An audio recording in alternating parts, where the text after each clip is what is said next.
I think things are really more cyclical than like progressive. Um, like the 1960s was pretty progressive and liberal too, right? But then the Mm. 80s were like some of the most conservative times there is out there, right? And like sometimes I think it's just more like you're the kids of the generation that grew up in that time period that kind of defined the rhetoric of that time will kind of Yeah. rebel against their parents. So I think in the 80s they were kind of just like, I don't know, sick of their hippie parents, preaching all the time about stuff, and then they're just like, fuck it, we'll be really conservative.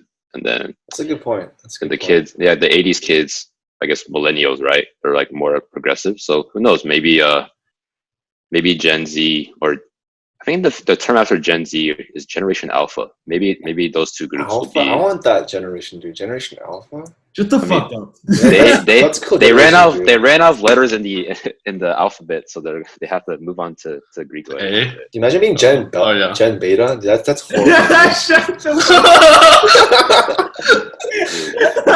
Maybe in the time period they'll be like, dude, it's okay to be beta, like I want to be beta, and they'll be like, yeah, I'm generation Dude, I beta. want to be born in that era.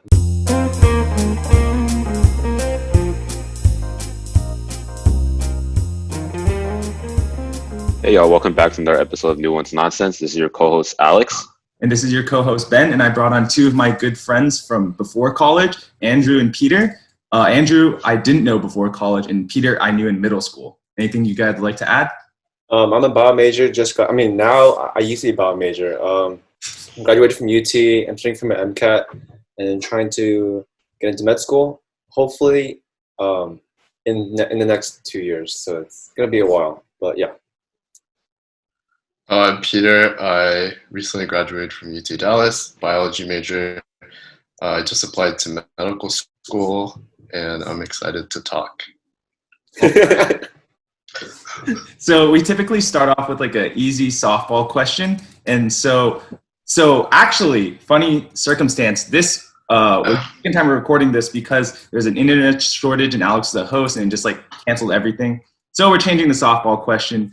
In honor of Blackpink's comeback, how do you guys feel about K-pop? I He's just stunned. don't listen to a lot. Yeah, I know. I was like, I don't listen to a lot of K-pop, but I do want to get into it more. But the artists that I like are like the popular ones, but I don't know where to go from there. Oh no, he's gone.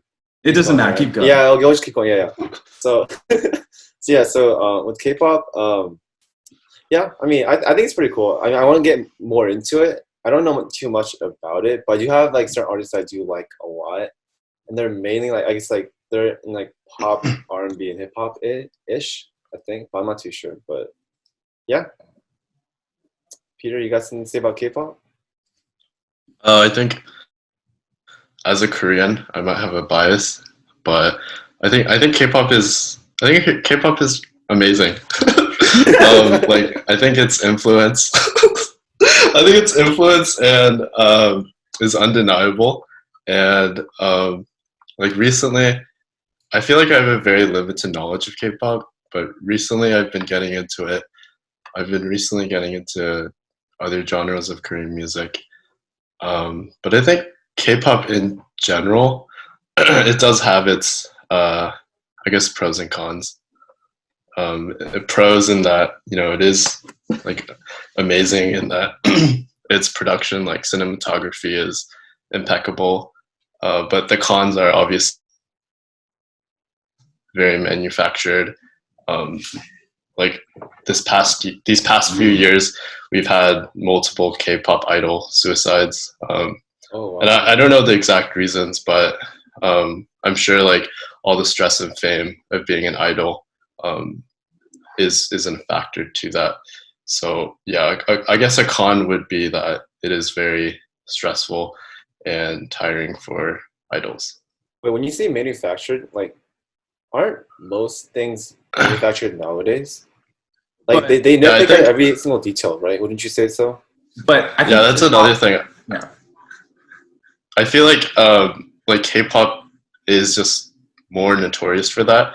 Like even in Western music, like yes, like throughout history, like manufacturing of artists is very prevalent. Like with boy bands like NSYNC, like what's the other big one?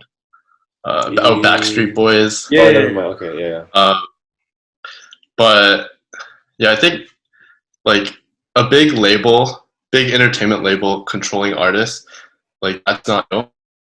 And I think people tend to like associate K-pop just because that's like the biggest example as of right now, or it's the most prevalent, I guess. I see. I see. Yeah, just a bit. There's like, have you ever heard of slave contracts? Yes. I mean, I've heard of something similar to it. Yeah, that's kind of like why it's become so notorious is because of like they're like if you look at the sheer number of groups that are being pumped out like per year, it's like quite a number. It's so I don't even know how to like explain like the magnitude of the people that are like coming into the industry, but also each year a lot of people are like getting fucked in the industry, right? Because of like if you're not from like a big company, your odds of success are very, very low. And so what ends up happening is like, it's kind of like you're on a mountain, right? And if you start at the top, you're most likely going to be at the top. But if you start at the bottom, the trek up is like near impossible because like you have to sort of stomp on like these other groups in order to like move up the hierarchy, right? The food chain.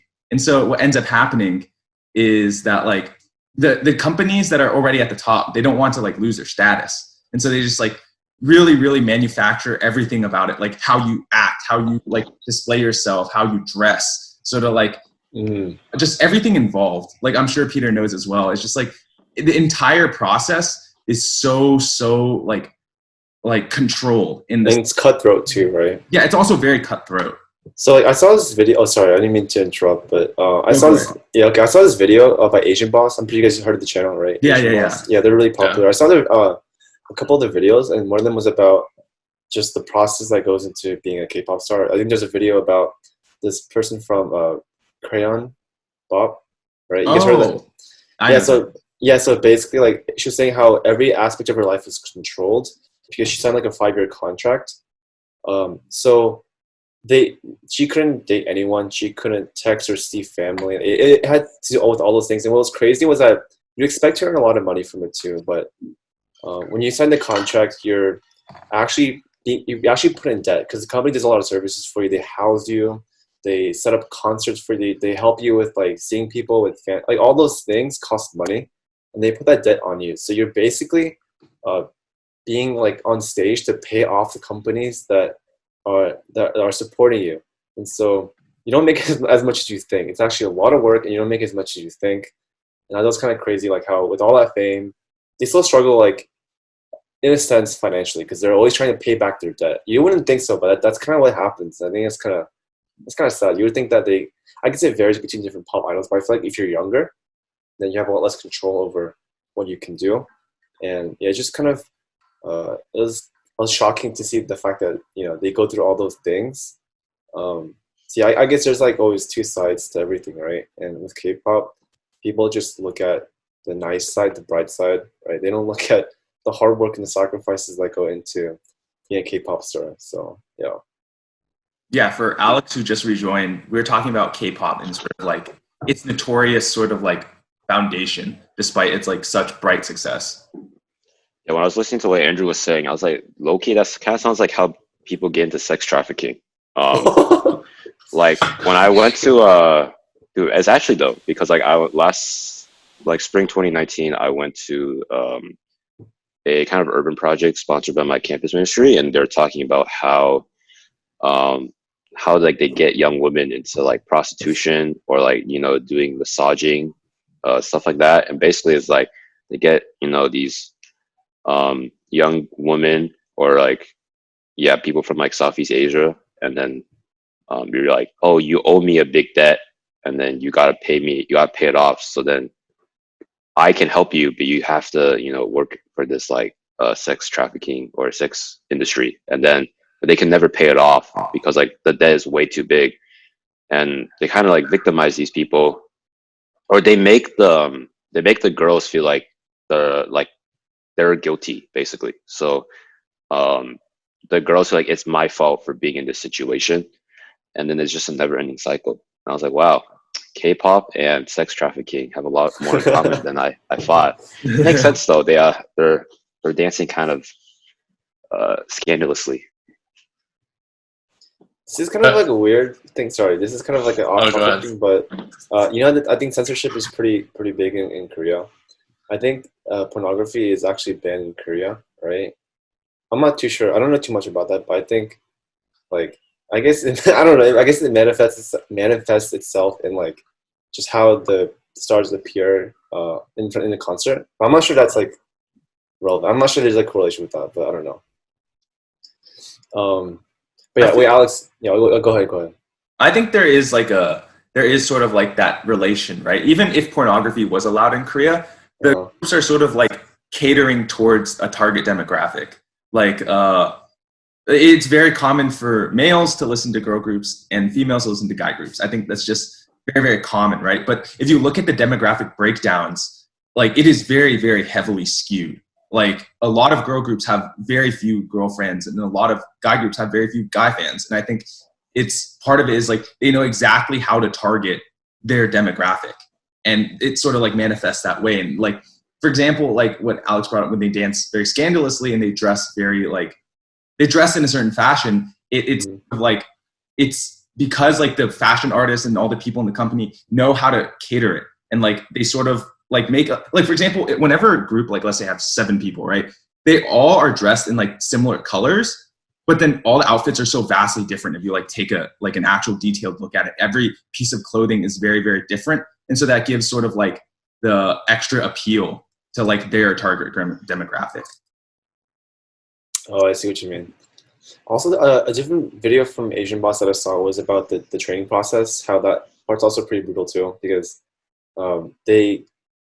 I think it differs because some companies pay for your training and some companies don't, and you actually have to pay money to be trained as a dancer and a singer and a performer. And like the things they go through is kind of crazy. Like it's ridiculous. Like you have to like do a lot of stretching, learn how to do splits, and you have to like just learn how to do singing and do like dance practice every single day. And it's just kind of like, it's just crazy to see how much work they put in just as trainees. It's like a leap of faith. Like you're leaving your job, whatever you're going to do this, and like you're putting in so much money and so much. I guess that kind of goes with a lot of jobs anyways. It's a leap of faith. You have to invest money in it and see where it goes. But they go through some strenuous stuff. Like it just hurts to watch them like suffer through training and stretching just to like, I guess, make it into the top group to actually like to like companies see them. And even then, like I heard that even if you get chosen by a company, like whether you debut or not is also like a matter of competition. Like you're not guaranteed to debut either, because there's also a whole competition with that. And you have to, I'm not sure how the whole process works with debuting, but even that part is not fully guaranteed. So it's like a risk every step of the way. And it just must be horrible for people who invest so much in that. So yeah, I do feel like with idols going into K-pop, like I'm sure they have a very deep passion for it, and I think they would probably be a lot more comfortable signing to bigger labels where they're more likely to be successful. I remember taking a class, a humanities class. We actually talked about how Korea grew into basically a big first world country, but one of their reasons for their success is they actually have a culture department in their government. So like a lot of funds go into K-pop, Korean entertainment, like K-dramas, Korean films. So Korea does put a lot of stress on their culture, their entertainment. And I think like, especially in K-pop, like having that formula of training their idols in the way that they can, that leads to success. So it only makes sense to continue to follow that formula, which worked for them in the past. So. Oh, I didn't know that. So like all those big companies, big record labels, they're supported by the government in some way. Is that what you're saying? Like yeah, I think So yeah, that separate cultural department, like it does. There is a lot of government funding, at least to my knowledge. I did not know that. I will say I do feel like nowadays, like especially the big three labels, I think they're getting a lot more serious about like the mental health of their idols. I know that like I remember watching this video like JYP, like he was stressing about the mental health and physical health of their trainees, their idols. And I think especially with like BTS's label, I think they serve as a really good example of how a label should be, just clear, transparent. And I do think they're like almost paving the way and serving as an example for other big entertainment companies in Korea. I mean, not to be pessimistic or anything, but do you think that they're just doing this because attention is being brought to the people who committed suicide? Like, do you think if, like, I mean, because they've been always going through these stresses, and like, if no one came out or if it didn't become so public, do you think they would have? Do you think it would have been different in that case? I think like I totally think otherwise. Like in the sense that like if they didn't suicide, like this is obviously very terrible. Like I'm I'm very sad for that suicide, right? But at the same time, like if they didn't do that, I'm like 90% sure those companies wouldn't change, because then there would be no public spotlight. Like this company culture still permeates like the smaller companies. Like there's a lot of testimonies from various people that have already like left the industry that have gone like, yeah, like if you're part of a small company, you basically fucked, right? Like there's no like safety net, there's no nothing. You're kind of just like, oh my God, until you're like useless. I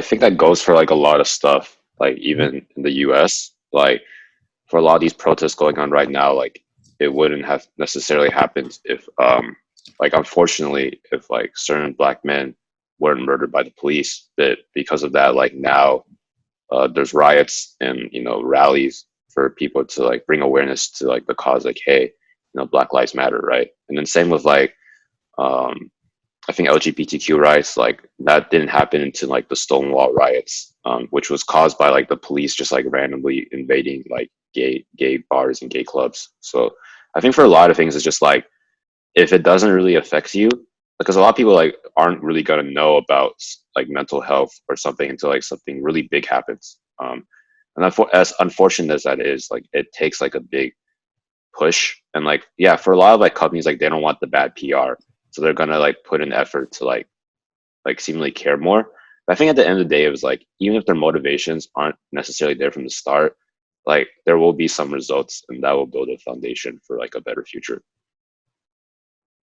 Yeah, that's true. Like these companies, I mean, they're companies. In the end, their businesses. Their goal is to make money and to grow and to be successful, and like it's in their interest to make sure they don't screw that up with all the big events that happen that highlight the problems that happens in any industry.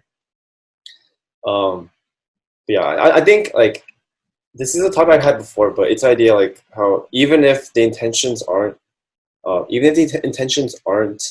the best, the results ends up being beneficial to certain people. This is kind of a different topic, but it's the idea of, it's called egoistic altruism. It's the idea that companies or big, it's like when they donate to make themselves look good, right? Of course, I think some people are good-hearted. Some billionaires or some companies have some sort of mission statement that relates to what they're doing.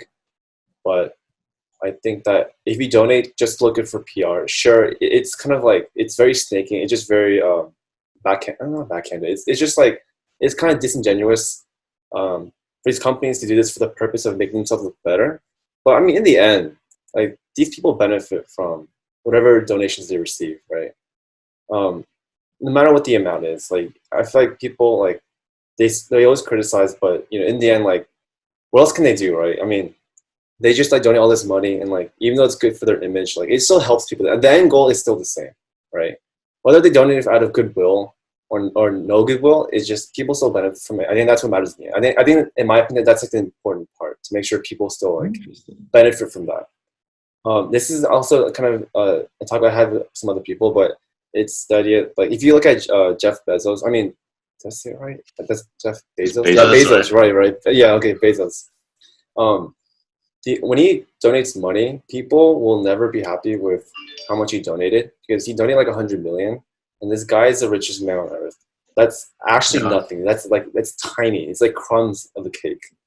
And honestly, it is kind of small, but I feel like even if you donate a little more, people will always complain because they think that because he has the most money, he's entitled. I mean, he has an obligation to donate the most money. And although I think that if you're a billionaire, you should donate more money. I think that you should, but I feel like no one should be telling other people to do with their money. Like people say, empty your purse. Like, have you seen like the social media posts where people are like, empty your purse or something like that? I think that's so crass. You can't tell other people what to do with their money. Like they earned it; it's their money. You don't have a right to tell them how to spend their own money to donate to charity. And so I think people will never be happy with how people use their money. And if you force people, if you make it public that they donate only a small portion of their money, they might be forced to donate more, but it's not out of their own goodwill. So like I feel like, the purpose, it doesn't serve the right purposes. But I mean, in the end, like people are still getting money. Charities or people who need money are still getting money. I think that's the important thing. And you just can't tell people what to do with their money either. Like imagine someone telling you to buy something for someone else. It's just like it's just kind of weird to me, like it just seems off to me because not everyone who would be in their position would also do the same things. So yeah, I kind of went on a different topic, but yeah. I think that's just in general, like sort of the social media reaction in general. When you're in the public space, very common to be guilty until proven innocent, and applicable to like that sort of thing with like Jeff Bezos. Like everyone thinks you're a bad guy, right? Like you have to donate like X amount of money to be proven quote unquote innocent in the court of the public eye. And what ends up happening is the only way to do that is just give away all of your money. But that's like it's like hard to do, especially for someone like money is like very essential to a lot of people's lives. I'm not saying it buys happiness or anything, but it is very, very like you need it to live. It is quite the necessity in the modern world. So it's like if someone told you, the person telling them to donate all of your money, like what would you do? You can't pay rent. You can't like buy the things that you wanted to buy, things like that. It no longer becomes accessible to you. And so like I think people just like to not understand the consequences of what they say. I mean, I think it's go ahead. Sorry, I think it's a bit of like a classism, argument where like, these people, like a lot of these people criticizing are people who like live paycheck to paycheck. They would probably live, give or take, around the average household income of America, which is like around 50K. So to them, they're like, oh, if you gave away like $2 billion of your, billion, status, net worth or whatever it's called, like you would still be a billionaire and we could solve all these problems. And I think it's just one of those things where it's just like, I think both sides have some like merit to what they're saying. Like, I think the amount of wealth like the top, 400, 500 richest Americans have is like incredible. And like, they really could like solve all these problems, right? But at the same time, it's like, this is kind of like an Asian parent mentality, but it's just like, just because you throw money at a problem doesn't mean it's going to solve the problem, right? Like, there's so many charities out there that like literally pocket all the money they receive. And like, the Susan Komen Foundation, like the raising like breast awareness cancer, it's like a big ribbon. It's pretty big around like notorious. Like they're just raising awareness for cancer. Yeah. They're not actually contributing to cancer research. So they're really just like a corporation in disguise as a nonprofit, which is even more money for them because like I don't think they have to get taxed or something like that. Wait, so all their money is spent on like PR, pretty much? All their money spent on themselves, basically. What the heck? Yeah. So like I mean, other than breast cancer research. That's kind of weird.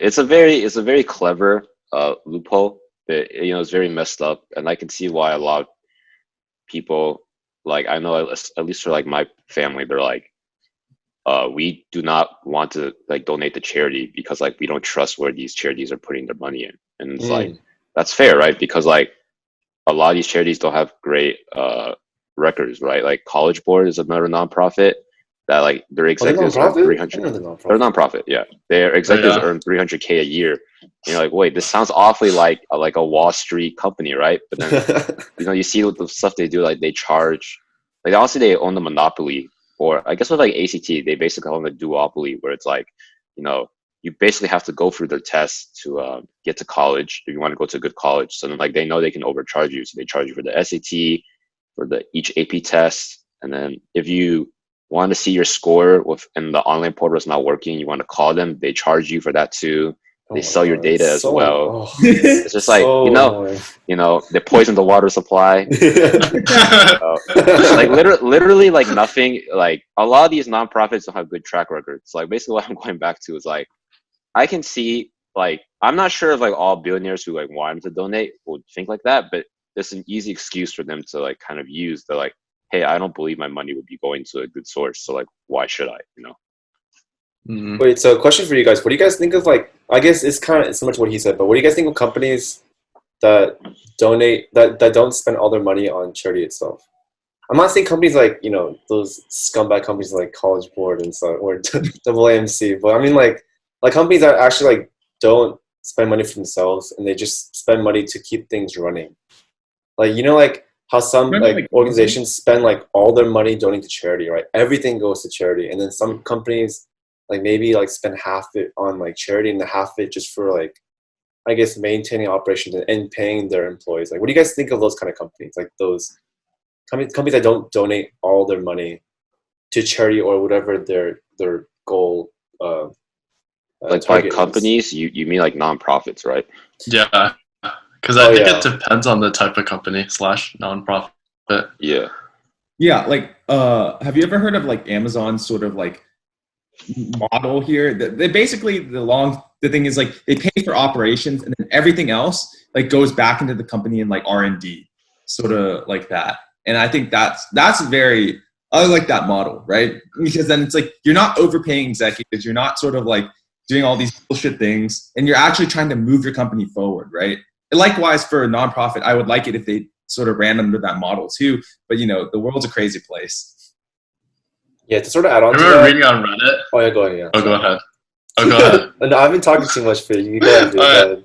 I remember reading on Reddit how these big companies basically avoid zero taxes, and apparently Amazon, like, they have these headquarters in Ireland, but they transfer all their funds to Ireland so they can avoid taxes here apparently. And then other bigger conglomerate companies have like specific tactics. Like Apple has a specific procedure to basically just avoid taxes. I don't know. It's all just super corrupt. I heard that those companies, like, people are saying that those companies don't deserve any stimulus packages from the pandemic because they've been avoiding taxes like literally for like the entirety of the company's like lifetime. I mean, what do you agree with that opinion? Me? I don't know. Honestly, I actually don't know too much about this tax evasion. All I know is that like the laws, there's different laws in different countries, so these companies will exploit, those companies to make sure they pay the least amount of money possible. As to whether those companies deserve the stimulus packages, okay, I'm gonna be honest. From my first impression, without doing a bunch of research, it seems like maybe they should be used more for the small businesses because like they've been like they're being hit pretty hard. I feel like because the companies have like a safety net. They're really big. They have some sort of like net out there, and I feel like the small businesses are really suffering because of the pandemic. So I mean, just from my own opinion, I think that I agree with the people who are saying that maybe those packages should be sent more on like small businesses. But I don't know. Like, what do you guys think about that? And you guys can say whatever you want. Honestly, it's whatever. But yeah, for sure. I guess it kind of depends on like a definition of a small business, because you kind of get into the conversation of like why doesn't everyone else get one? Why do only small businesses get them? So do you feel like especially like individual stimulus checks? I know that there was like a salary cap. I don't know if there was like, I mean, they might have. Is there a cap for businesses? I don't know. I don't know actually. I don't know a lot about that. Yeah. I feel like there is a cap. I just know that we as college students don't get anything. Yeah, we're dependents. I mean, most of us are dependents. Yeah, actually, there was a huge scandal about that because business is a very loosely defined term in and of itself. Oh yeah, that too. Did you ever hear about how Harvard, Stanford, and all these Ivy League schools applied for these small businesses? And now, what's even crazier is that like the department of the government that sort of like runs through all of these submissions or like requests or whatever they're called, like accepted them. They're like, oh, we're okay to loan you out this amount of money. Like, yo. and like I feel like Harvard, Stanford, all of those would have accepted those loans had they not got blasted on social media. Like that was literally the only thing stopping them from getting these loans. And I was just like thinking about it. I was like, what could possibly they need, right? And it's like and then Harvard sort of like went on its own defense, kind of like, oh, we never submitted that request. But then it's like the government had to receive a request in order to approve it, you know? Exactly. And I don't know. I just think that sort of like American business and capitalism sort of like fosters this mentality of like, you need to look for loopholes. You need to be clever. Otherwise, like if you're not trying to hoe the system's going to hoe you. Yeah, it's a very individualistic mindset. Like, you know, if I don't stab this guy's back first, he's going to stab mine. So better watch out. Dude, that sounds like the mentality where like, you feel like everyone else is like trying to do this, so you want to make sure you don't get behind everyone else. So you feel like you have to do it too. I mean, yeah, that's literally why they. Oh, sorry. I'll wrap this up quick. But that's literally why, like, you know, at the beginning of this pandemic, you know, I guess like American authorities were like they did not trust our populace to like not hoard masks. They're like, oh, we don't need masks. You know, masks are not that effective. You know, and then people are like, okay, and then later on they're like, yeah, masks are effective. We just didn't trust y'all to, you know, do the right thing and let medical responders have it first. Dude, I'm not gonna lie. When they said that, I kind of bought into that. When they say don't wear masks, I mean it was the CDC talking, so I think I just felt like because I did see a lot of hoarding, so I guess I kind of understand their position, but yeah, when they said that, you know, I'm not gonna lie, I kind of did buy into that. I felt like we shouldn't be wearing masks, and I guess things are a lot different now. Like my mindset is completely different. Like if I talk to my old self, I'd be like Andrew, you're so dumb. You're so stupid for thinking that. Yeah, I mean, the CDC said that, like, as to whether that is questionable, I think, yeah. I don't know, what do you guys think about that? Do you guys think it was justified? Because even if health officials have it, and even though you want to reserve the masks for health professionals, like, if people don't wear masks, like normal citizens, they're going to spread it, you know, to other people, so, I don't know, like, yeah. I think, thinking back on it, like, in hindsight, yeah, it was a pretty questionable thing to do, to tell people not to wear masks in light of what's happening in the current situation. I mean, also there's that like large chunk of the American population that kind of like goes against authority, right? They always are. Yeah. They're like, have you guys heard about like the Florida town hall like stuff that happened? Oh, they were protesting against masks, right? Yes, because there's this one county in Florida that wanted to mandate like masks in public, no matter like where you are in public, right? All these people showed up in the town hall going like, no, masks are bad, they're bad, they kill people. Like I have like diseases that makes me like die if I wear a mask, and like all this stuff. They're just like talking about it, and I'm just like, this is the part of the population you can never deceive. They'll just deceive themselves. I mean, they just literally have a huge mistrust of the government, right? Like that's why they're conservative. Like they believe in small government. Whether or not like the party they vote for is doing that is a different story. But I personally think it was a terrible idea to say something like that, because that gives your opposition ammo, especially like this whole anti-science rhetoric, like, oh, these doctors, they don't know what they're talking about, right? I feel like at the very least you could say make your own mask, you know, like out of cloth or something. It may not be as effective, but like I feel like it's better than like saying like masks like don't do anything, you know? Because like I wouldn't even say like it wasn't just like middle America that was like falling for this. Like a lot of us college students were going around saying don't wear masks, you know. I don't believe in wearing masks, you know. It's not helpful and stuff like that. And now I'm just like, now they're the same ones like clowning on other people for not wearing masks. That in my opinion, I'm just like, everyone just looks like a fool in this situation, right? Like my dad to this day is super smug about how like he was like from day one like you should wear masks, because like his family's from Hong Kong, so they had a lot of East Asia has had experience with like SARS, so they kind of know what to do in like coronavirus situations. But he's like, yeah, you didn't listen to me. when I told you to wear a mask and stuff like that. I was like, I'm sorry, Dad. I didn't listen to you this one time, and you're holding it against me to this day. I'm sorry for trusting the Western governments. The CDC. I assumed they knew what they were doing. I was clearly wrong. Yeah. You guys ever think, like, let's say our leadership, our higher authority, like, did a better job of promoting that, it would change the outcome right now? Like, I'm specifically referring to Trump, how like he doesn't wear a mask during his speeches. Like, hypothetically, if we had a better president with, I guess, more reliable information, and also gave a good example toward the American people, like, do you really think that would change the outcome of what it is right now? Or do you think that that majority of non-believers, that majority of people who doubt, would still stand, and it wouldn't change the outcome? Well, I feel like I think it would. I think it would be a little better, but it wouldn't be that much better. Because a lot of the people going out right now are people like our age. You know, the people who think they're like vulnerable to the virus. So, and those people are supposedly going to be more educated than like these older people going to town meetings and saying like, I will not be muzzled like an animal, or I don't wear masks like I don't wear underwear. I just gotta breathe. Yeah, when I heard that, I was like, not only are we not on the same page, we're like 2 pages apart. Like, I was like, she's going commando at that meeting. I think it would be, like, I think regardless, like, as a leader, like, you should lead by example. And I think for a lot of people, like me included, like, sometimes I just forget to wear a mask, right? And no one really cares in public anyway. So then I just feel guilty for like 5 minutes before I quickly just go back to my car and then go home.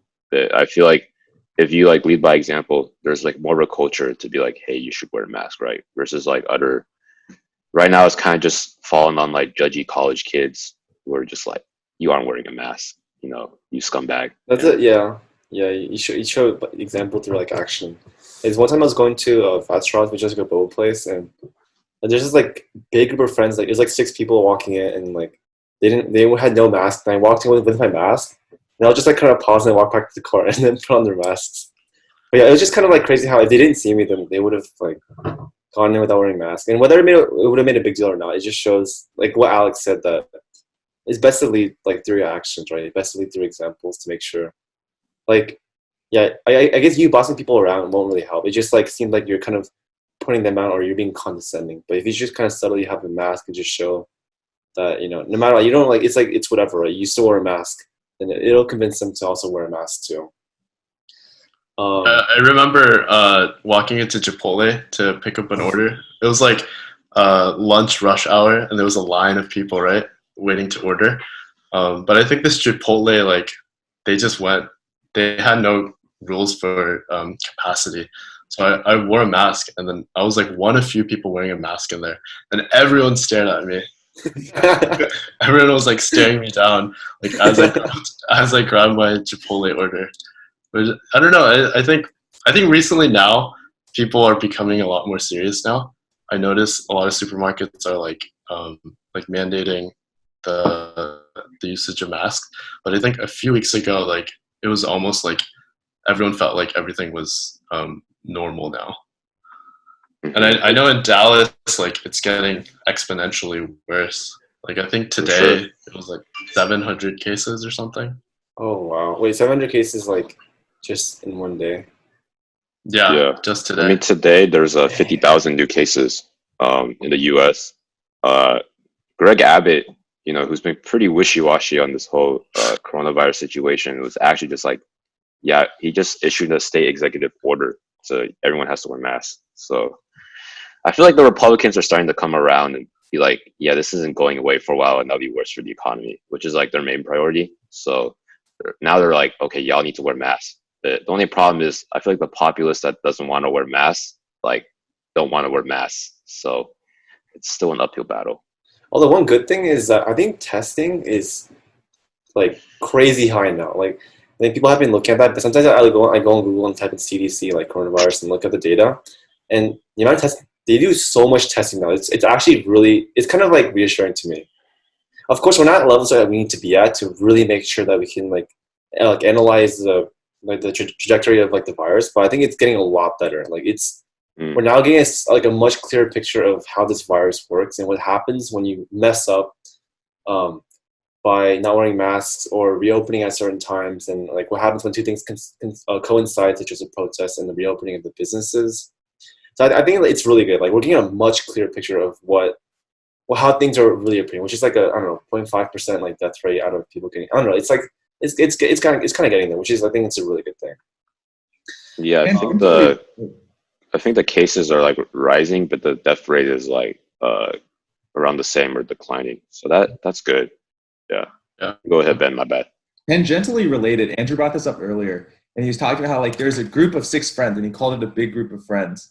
And I was just thinking to myself, because like back before coronavirus ever like existed, or not before it existed, but just before it like impacted, like I feel like my concept of a big group of friends would be like 10 people.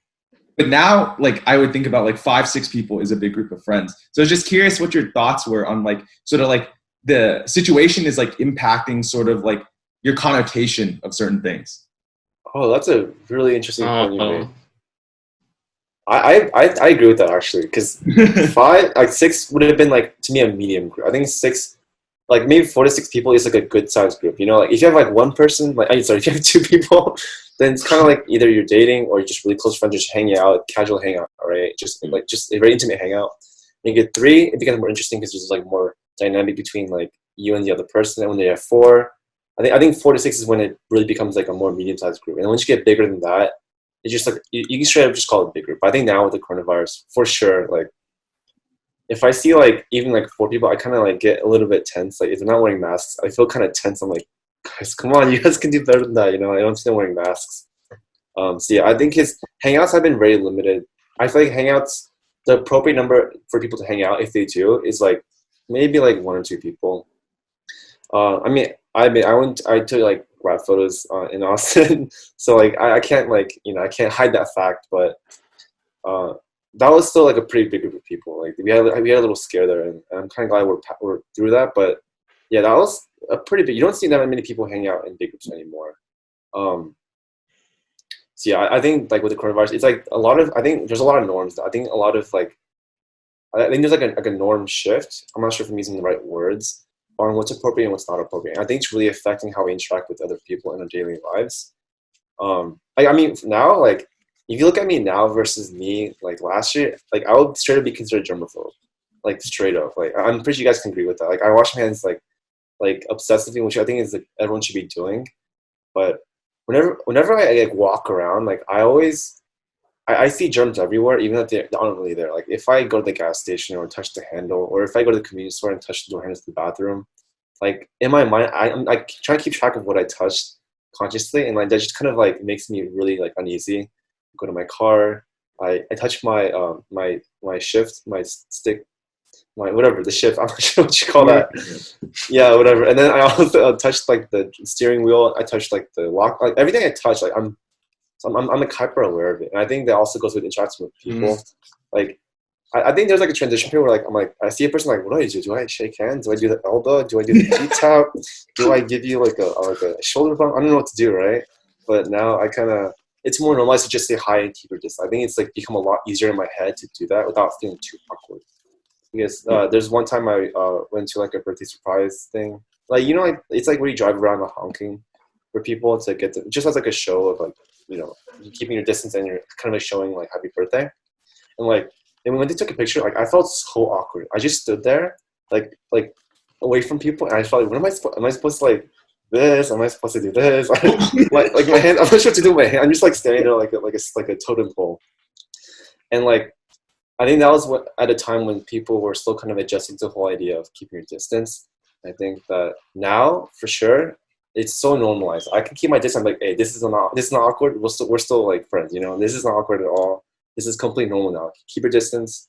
Don't shake hands. Even if I have like shook hands with some people, and when I do, in my mind, I kind of cringe a little bit. I'm like, dude, I kind of feel uneasy, So I don't know what you guys think about how things have changed, like ever since the coronavirus like hit us. So yeah, I think to answer your question, like yes. for sure. Like without a doubt, it's like too big is too big, and it's even if it wasn't considered big from before.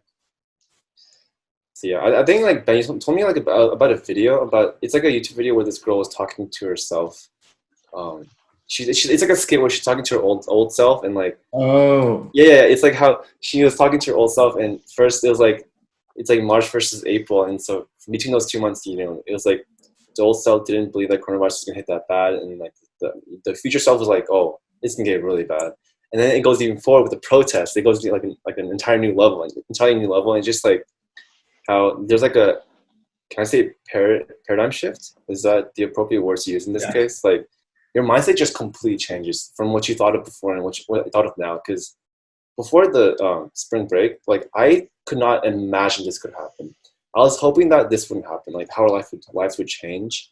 And I was hoping that it wouldn't happen and I didn't think it would happen. And then what happened was at UT, our president's family, I think his wife got the coronavirus and that just hit me so hard. I'm like, there's no way this virus from Wuhan in China travel overseas to our like fucking UT president's wife. I was like, that's crazy to me. It just hit me so hard and I was like, wow. I think my roommate, he was about to go home, but at the last moment he ditched and he wanted to stay in Austin because he was scared to give it to his parents. And I get that, you know, when something hits you like at your back door or your front door, I forgot the expression. It just kind of hits you really hard. And I think like before, like now I'm fully used to it. Now I'm like, okay, this is fine. I'm adjusting being at home, wasting away watching like Legend of Korra and watching YouTube videos and stuff. So yeah, I've been watching just a lot of shows and I've been kind of adjusting to just being at home. But although being at home is kind of hard because you're limited to like Zoom and just limited to texting people rather than like face to face. And yeah, I do miss it, but I feel like I have adjusted a lot more. If I just stayed home all day, like last year, I would actually go like batshit crazy. Like, but yeah, I don't know.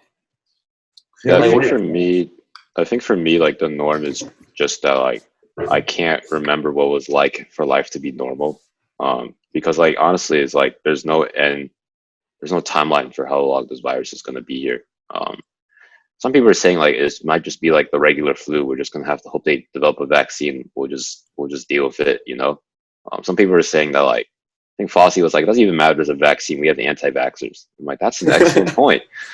None of this shit matters. But honestly, it's like I just came to thinking like this has taken over my senior year, even though it's only been like the last quarter of senior year. That like honestly, I barely remember what senior year was like before COVID, right?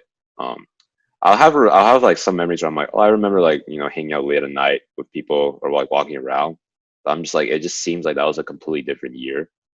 And even though like, yeah, like in 2020, like I was able to like go out to restaurants and be in large groups of more than 50, like it just feels like just a different time, you know? Yeah, I mean, question for you guys. I'm not sure if you're gonna get this question eventually, but like, what do you guys plan to do? Like, what did the pandemic stop you guys from doing? That you guys could have been doing if the pandemic wasn't here. And also, like, what do you guys also like? I guess plan to do once the coronavirus is over. Like, what kind of things you guys want to do? Like, if it ever blows over. Honestly, for me, I don't think much has changed because I would have still been applying for medical school. I think one thing that did change is now they're switching to online interviews, which I don't feel comfortable about. But it does save a lot of money with traveling. I think this quarantine, I've been trying to get into more hobbies. I've been trying to read more. I've been trying to exercise more without a gym, working out from home. And then I've been trying to get into like sewing, and then also Nice. yeah, also like film photography maybe. Like you're really going all out. But I don't know. I think yeah, I feel like I have so much time now. But then I also do need to find something to do during my gap year. But then during this time, it's just so hard to find like jobs and opportunities to do. I know like a few people who have lost their internships, but yeah, I think it's just been a really stressful time. I think what does help is that we are all affected. That We're all I in mean, this like, together. yeah, exactly. I think that kind of helps for my mental health, knowing that I'm not the only one struggling. For sure. Oh shit, 1 second. My dad's calling me, so you guys keep talking, okay? Okay. Yeah. That's Dad. It's like you should have put Fun. himself on mute. But, Yeah. oh wait, you're the host, Ben. You can force him on mute. Oh, it's Oh yeah. Show that power. But anyway, Ben and I were supposed to go to Japan for Oh our really? graduation trip. Oh really? And there were scares that like we weren't gonna be able to go because like it was in East Asia at the time, and we didn't really know the virus. We're just like, yeah, it's just a flu. Like we'll still go anyway. And then NBA got canceled. We took it more seriously, and then here we are. But yeah, other than that, like, yeah, I haven't really been doing much during this quarantine. Honestly, I've been podcasting a lot with Ben. If there is a good thing, actually, there are some good things, like, as like Peter has mentioned, like, being able to spend more time like with yourself and like, try to develop yourself, like try new hobbies. And I would say like even this podcast is one good example in that like we've been trying to invite more people that we're not super close with or we don't know as well, who we have some connection to that have like an interesting story or perspective. Like I remember like I invited one of like by the time this episode comes out, that episode would already be out. So I'll just say his name, even though that's against the rules of this podcast. But when I invited like Anthony Wen, like he was a coworker at my internship last summer, and I was like, oh yeah, he's a music producer, and he doesn't run a music festival, but it's very similar to one, so I'll just call it that.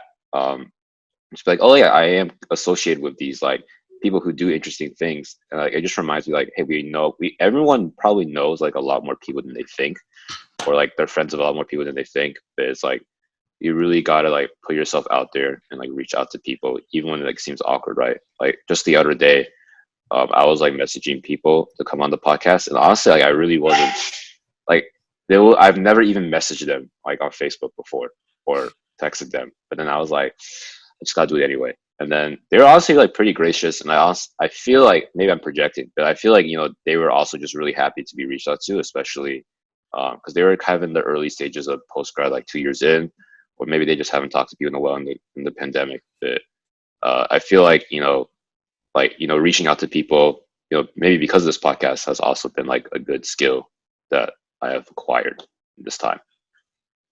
Yeah.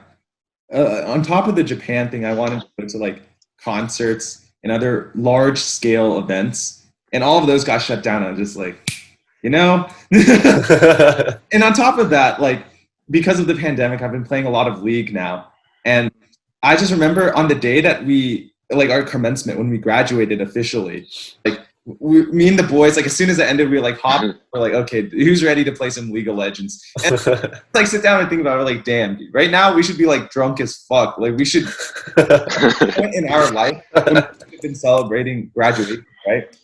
And just like all of those types of things have just been shut down. I'm not saying like large scale things are the only fun things in life, but like they added an extra flavor to life that now you can no longer have. And I'm not saying that like, for example, like thinking about yourself, working on yourself, developing other hobbies is bad.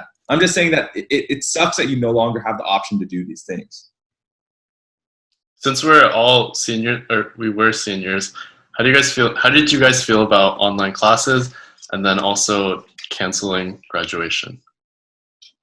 For me, online classes was like it was the best thing ever for me.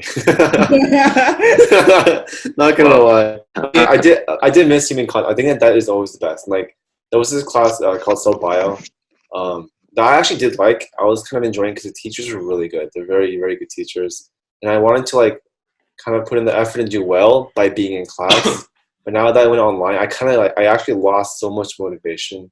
I just kind of dropped with the studying.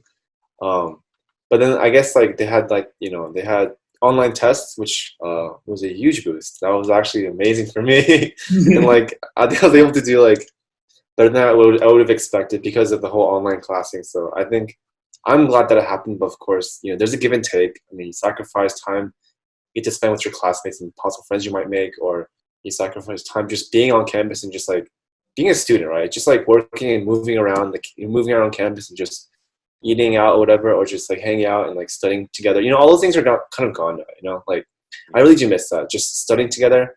Because I realized that even like with friends, you would think about like all the times you spent like eating out or like doing like these fun activities, but you also can't forget the time you guys studied together too. Even those can be fun. I know it sounds kind of nerdy, but those are some of the good moments too, where you just hang out, just casually studying, and it just like just being in each other's presence. And I think that was kind of one thing I did miss.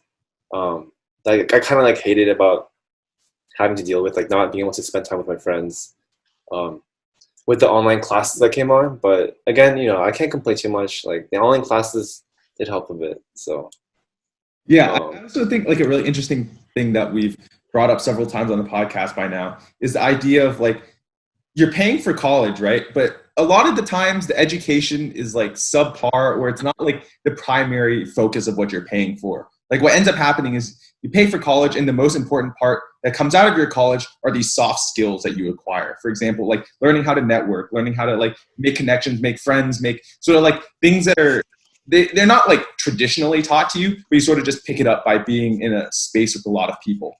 And I think that like, because the move to online classes happened, you sort of lose that aspect, right? And then through that, you sort of realize that like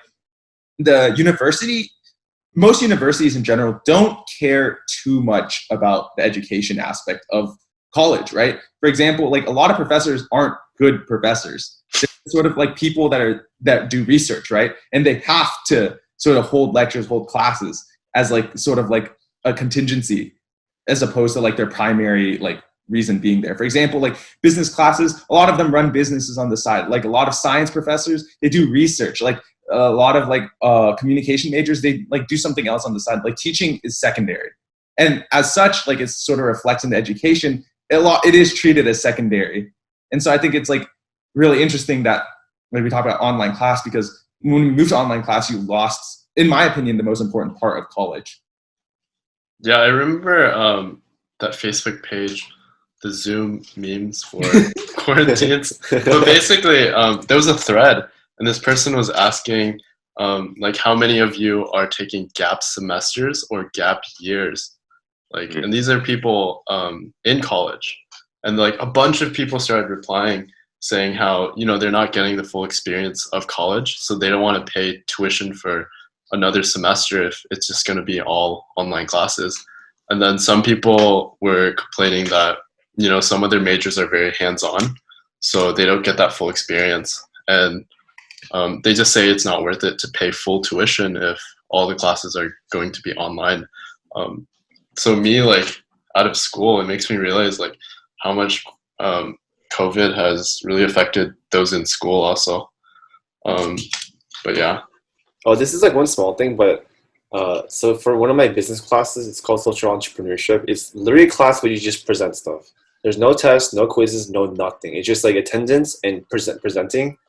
And one thing I did, okay, it's like a good and bad thing, but every single week there's a presentation. Can you imagine that? Like every single week you have to get with your group and like make a project and like present and make sure it's within time limit. You do that every single week. And I did that. And initially, like, okay, I'm horrible at public speaking. For some reason, when I get in front of people I don't know, my heart rate goes up. I start sweating. Like, I can't stop it. Like even if I have it memorized in my head, just like straight up, like I know every word, every pause, every comma. Even if I know all that, the minute like they call, hey, group 4, let's go up, and like I kind of get tight. And like I just feel kind of queasy in my stomach. I get sweaty pretty easily. This manifests itself when I get nervous too. And like my heart rate goes up. I get kind of short of breath. I mean, it's not that bad, but it's enough to the point that it messes up my public speaking. And when I had to go up there, like, oh my god, sometimes I like in my head it sounds so much better. But when I talk in front of people, it just gets clumped up together in like really irregular like groups, and like and I start stuttering. And it just sounds so bad. I'm like, God, and this is why I don't like hearing my voices in recordings, because when I speak in front of a recording, which is a group of people, I can just hear all the mistakes and all the things I feared was going to happen when I spoke in front of a group of people. But with COVID, now everything was on Zoom, so I didn't have to get in front of a group of people.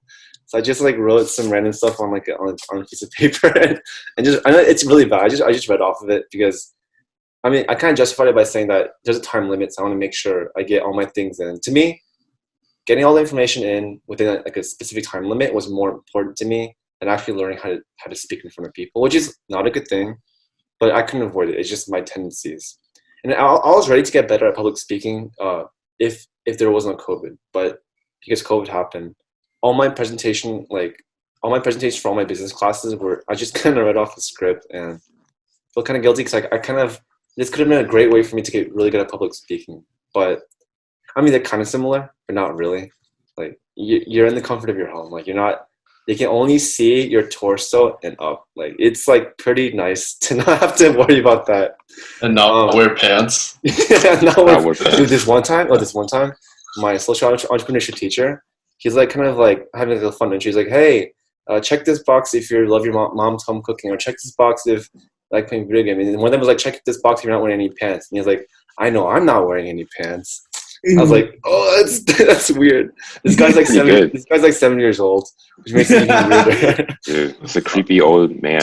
Okay, honestly, he was an okay teacher. He's a super nice guy. I think just what he says and how he thinks people would perceive it is kind of mismatched. Because like, yeah, there's a gap there, you know. Humor is heavily tied to self-awareness. I think kind of bouncing off what you were saying. Yeah. I had to present for like my like it was an iOS class, and I was still pretty nervous even though it was in my home. I didn't have to turn my camera on because like my app was a complete clusterfuck. Uh-huh.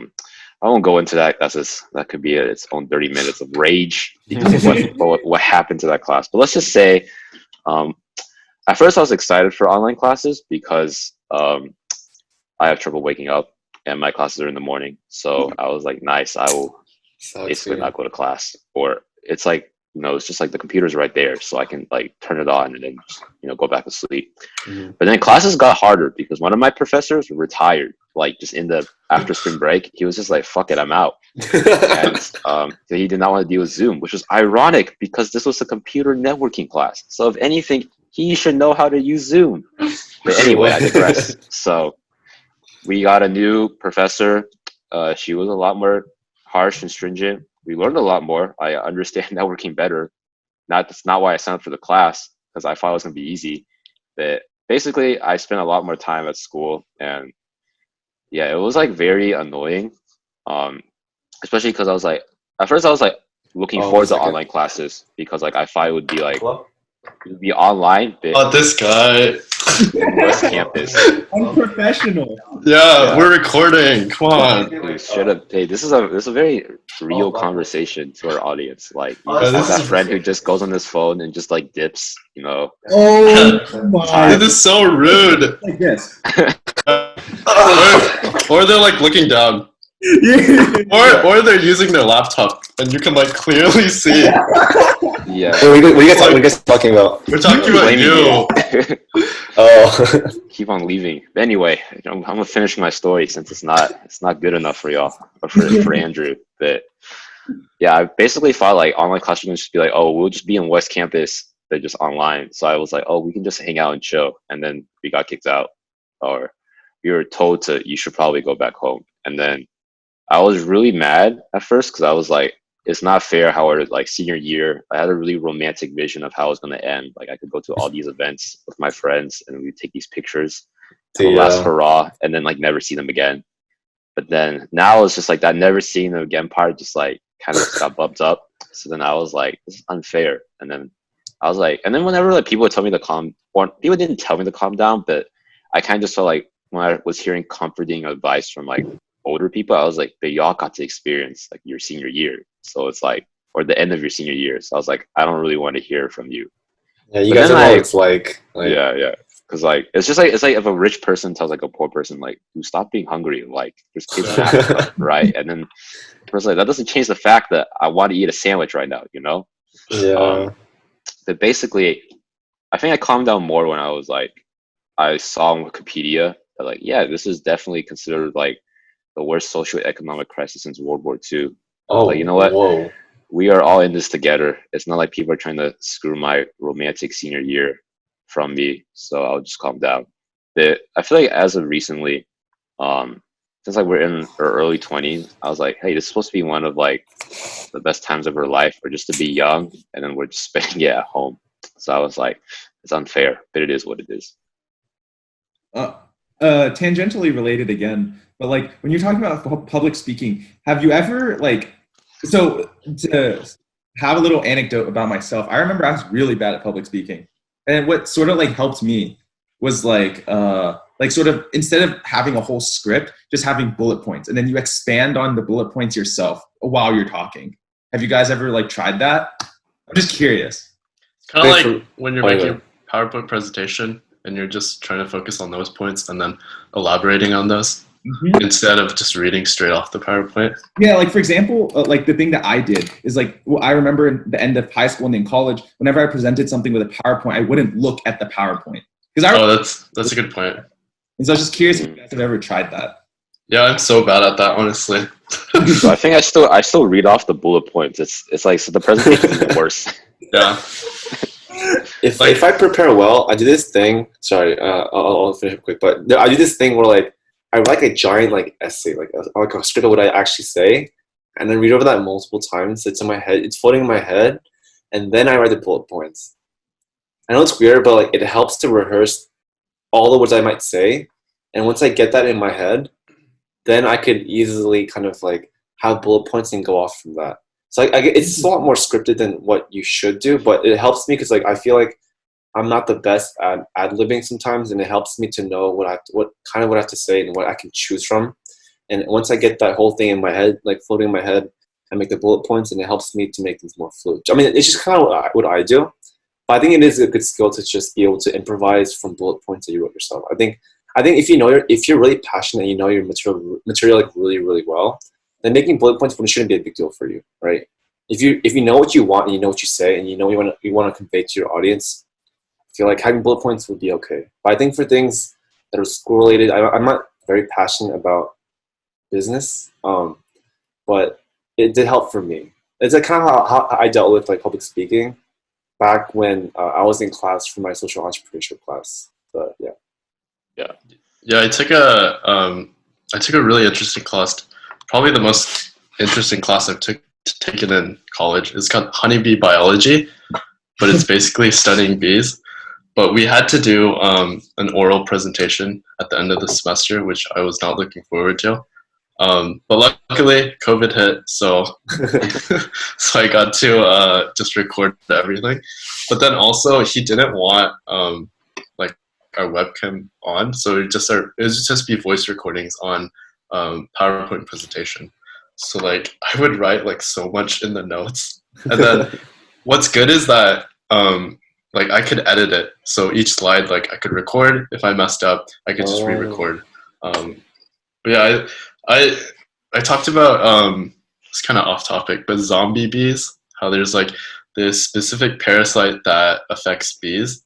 Because bees it's a pretty important issue that's happening right now, like the declining of bees.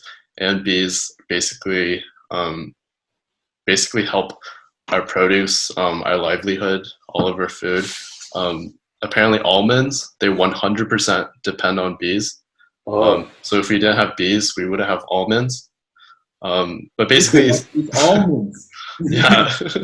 Well, basically these parasites, they basically bite through the bee's abdomen, and the bees just suddenly leave the hive at night. And then eventually they like stutter and then like limp like a zombie, and then they eventually just die off as the parasite just eats away inside the bee. That's a horrible way to die. Yeah.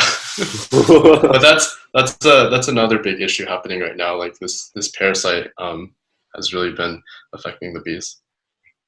Wait, that's crazy. So they still move around after, like, so they're moving around and living as you're being eaten up from the inside. Yeah, essentially. So they're very disoriented, and then for some reason I think they're still researching why they leave during the night.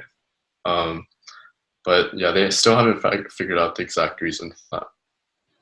Yeah, it's Yeah. crazy how Basically, It's like a zombie. mm, Yeah, sorry, go ahead. so it's crazy how interconnected like the world is. Like I remember reading on Reddit, like I think a lot of people, it was saying like, oh, a lot of people think like oxygen comes from the forest or something, but it's really from like these like ocean creatures, like macroscopic creatures. I don't remember the name, but Phytoplankton. oh yeah, final plankton, yeah. Oh, And then yeah, and I was like, oh, and then they're like, yeah, we need to save the ocean. And I was like, honestly, dude, I feel like our existence as humans is just bad for the environment. Like everything we do is just bad. Like I remember apparently like when we rode horses, like the horses would leave so much shit, like it would have methane, and then that was like creating like greenhouse emissions or whatever. And they're like, oh, we have cars, like the situation would be better. And I was like, dude, honestly, I feel like the only way for for the world to get better is they just wipe out humans from the earth. Like everything we do to make ourselves more comfortable is like not the move for the earth. Wait, question for you guys. I mean, it's a different topic, but based on like the emissions that are produced by like all the countries on this earth, which countries do you think should be contributing the most to reducing their emissions? To just like, what do you think is fair? Which countries do you think should be like reducing their emissions the most, or should they? Yeah, what do you guys think about that? probably the countries that are using the most should probably Yeah. reduce. So the right? U.S. This is my take on it. Yeah. It's just like the world isn't fair, you know. Like the U.S. is like quote unquote the most powerful country, and like they do all this sus shit right to other countries. Like for example, proxy wars and like Yeah. yada yada yada. Like there's never been a war on U.S. soil where it's like other people invaded us. It is because like we don't like giving a fuck about like people. And so like I'm not like saying that the US is like not responsible. I think we definitely should reduce carbon emissions. But like the world isn't fair. Like doesn't give a fuck. He thinks it's like a Chinese hoax. Like there's like I just think that like you can't like get like a group of like civilized people and like have an American there and have it like have a good result. Like it's just like as you can see with like coronavirus, like America is just so bad at handling itself because the country is so divided. Wait, but in a hypothetical situation in which things are fair, let's say like people are actually civil-minded and they actually do want to discuss on what is fair, and what do you think, which countries will end up having to reduce their emissions the most? Because like there's the idea that the rich countries have gone to where they were by exploiting the poor countries and creating a lot of emissions for themselves. Like, you know, Britain during the height of their power, they use so much coal. During the industrial revolution, they burned so much coal. All the rich countries at some point created so many emissions. So like throughout the Earth's lifetime, we can kind of argue that a lot of the rich countries have gone to where they were. I mean, even though like, you know, Germany and France are using nuclear power and using like renewables, at some point they burn like a shit ton of like non-renewables, like all the dirty stuff, coal and oil, right? And you kind of think like how's it fair for the poor countries? How's it fair for the poor countries to reduce their emissions when they're trying to get a leg up, right?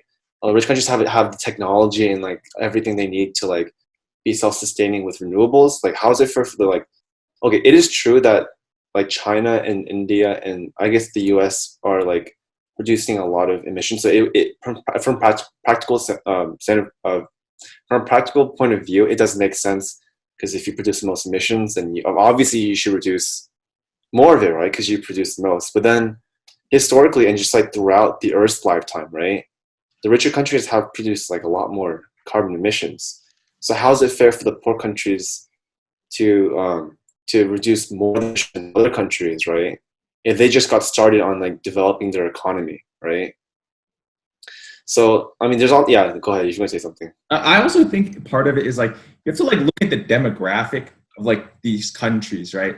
Just like another thing about the U.S., like we would reduce a lot of carbon emissions if people weren't scared of nuclear energy. Like I think like straight up fact, like the U.S. has moved to like defund a lot of nuclear power plants just because they're afraid of like, you know, what could happen in like Chernobyl. However, if you like look at the logistics and like how these nuclear plants are run, especially the ones in Texas, for example, the odds that becomes like Chernobyl or like Fukushima or something like that is like such negligible chance. It's just like the same reason why people are afraid of flying on airplanes, despite your car accident chance being a lot higher.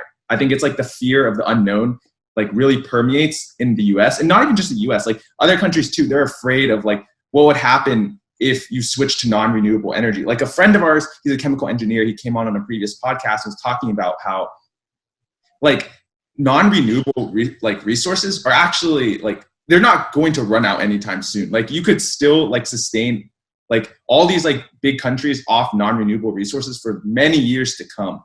The problem is that like a lot of people want to move away from it, right? But at the same time, a lot of people are scared of what happens if they do move away from something they know. Like for example, like if you move away from oil and gas, like the technology is there, but it's not, the infrastructure isn't. So you can't. Oh, I see. We're suddenly like all hydropower. Then you'd power like 1% of the US. Like it's not like feasible.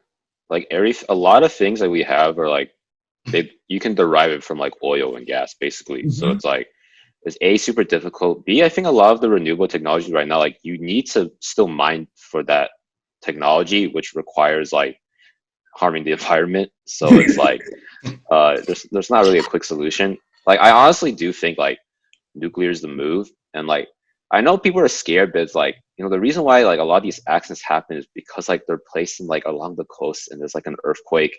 Like for Japan, like there was an earthquake and a tsunami. Like honestly, like what else can you really ask for in that situation, right? Like I'm not blaming Japan because like they have like their geography is not great for nuclear energy, but they still do it, right? If you placed it in like a really flat place and like a desert or something, like I honestly don't think like the chances of an accident happening are super high, you know.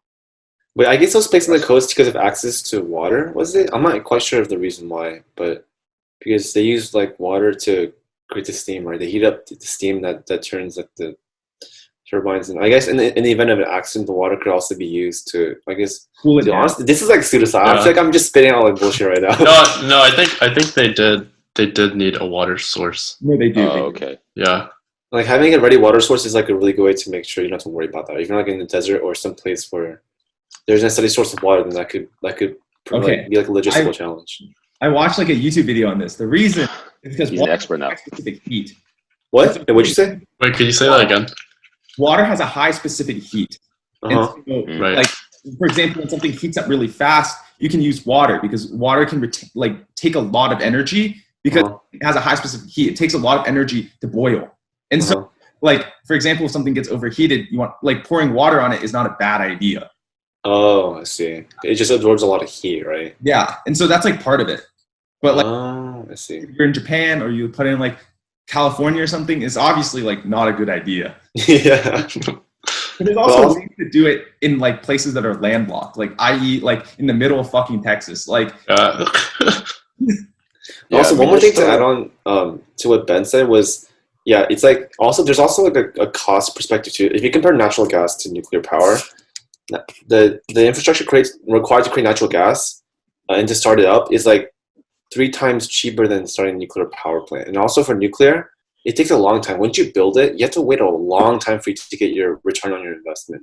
With natural gas, you can start it right away. You build your pipes, you build your facility, you can start processing it, and you can start like doing all the stuff you need to do. And so it's cheaper and you get your returns faster. So from a business perspective, it seems safer to do with natural gas, which is still a better choice than like coal. Because I think it produces like 50% of what is usually used with coal. But I'm not sure, was it coal? But the point is like, yeah, it just natural gas produces emissions, but it's like cheaper, the infrastructure is there, you get returns faster. So from a business point of view, it just seems. Oh, hi Colin. Oh, thank you, Colin. You got me boom. Wow, what a brother. Yeah, nice. Quick tea. Wow, what'd you got? I got they come right now, so I got the black milk tea. That's pretty good. So, room service.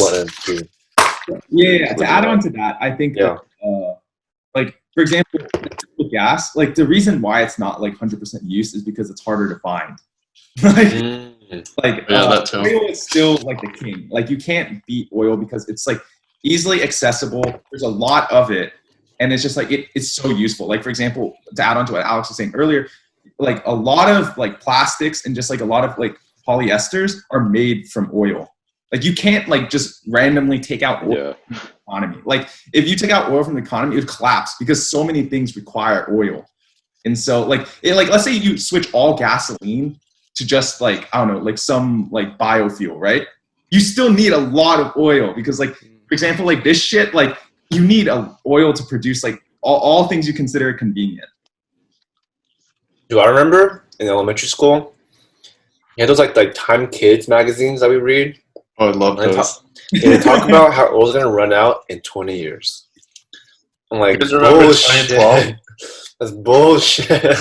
Yeah, I think the problem with a lot of environmental narratives is that like they try to do scare tactics to get us to do something, but then like it becomes like a boy cried wolf situation, right? Like I feel like we've been like for the past 50 years, we've been 20 years away from like the end of Earth as we know it. Like I just saw the other day on some post on Reddit, where just like some scientists warned that we only have 20 years left before like the Earth will like collapse, right?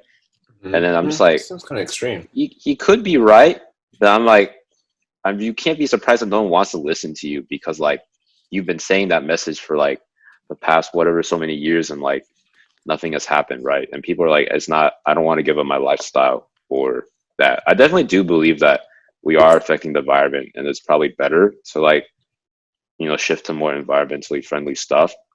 But at the same time, I'm just like, it seems like everything we do is like negatively affects the environment somehow. And something, okay, this is somewhat tangentially related, but it's like something that really frustrates me is that the smartest people who know the most fucking suck at communicating their ideas. You know? And it's just like, how can you be surprised that nobody wants to listen to you or believes what you want to say when like you literally pick the worst thing to say and you're surprised that people are against you? Yeah, and rant bit. Basically, I'm just like, this is on YouTube because you suck at writing or speaking your message. It kind of relates to what we were talking about, how like we're not going to change unless something actually happens to us. I think as humans, we're just so comfortable like living in our routines, and we are against change. Like, if we are living comfortably, like why do we need to change our lifestyles? So yeah, again, like nothing's gonna happen if something doesn't actually directly affect us. And I think it's the same mentality with like Corona and like Black Lives Matter too. So if nothing actually affects us personally, we're not going to change. I actually was watching a Casually Explained video the other day about carbon footprint.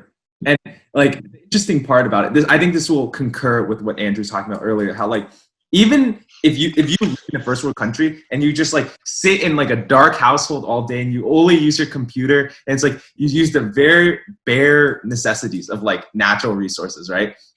You're still producing a larger carbon footprint than someone who's like using everything possible in like a third world country. Simply by nature of being in a first world country, you're using more natural resources. Is it because of the resources required to make the computer, like the extraction of like primary resources for metal and stuff? Or?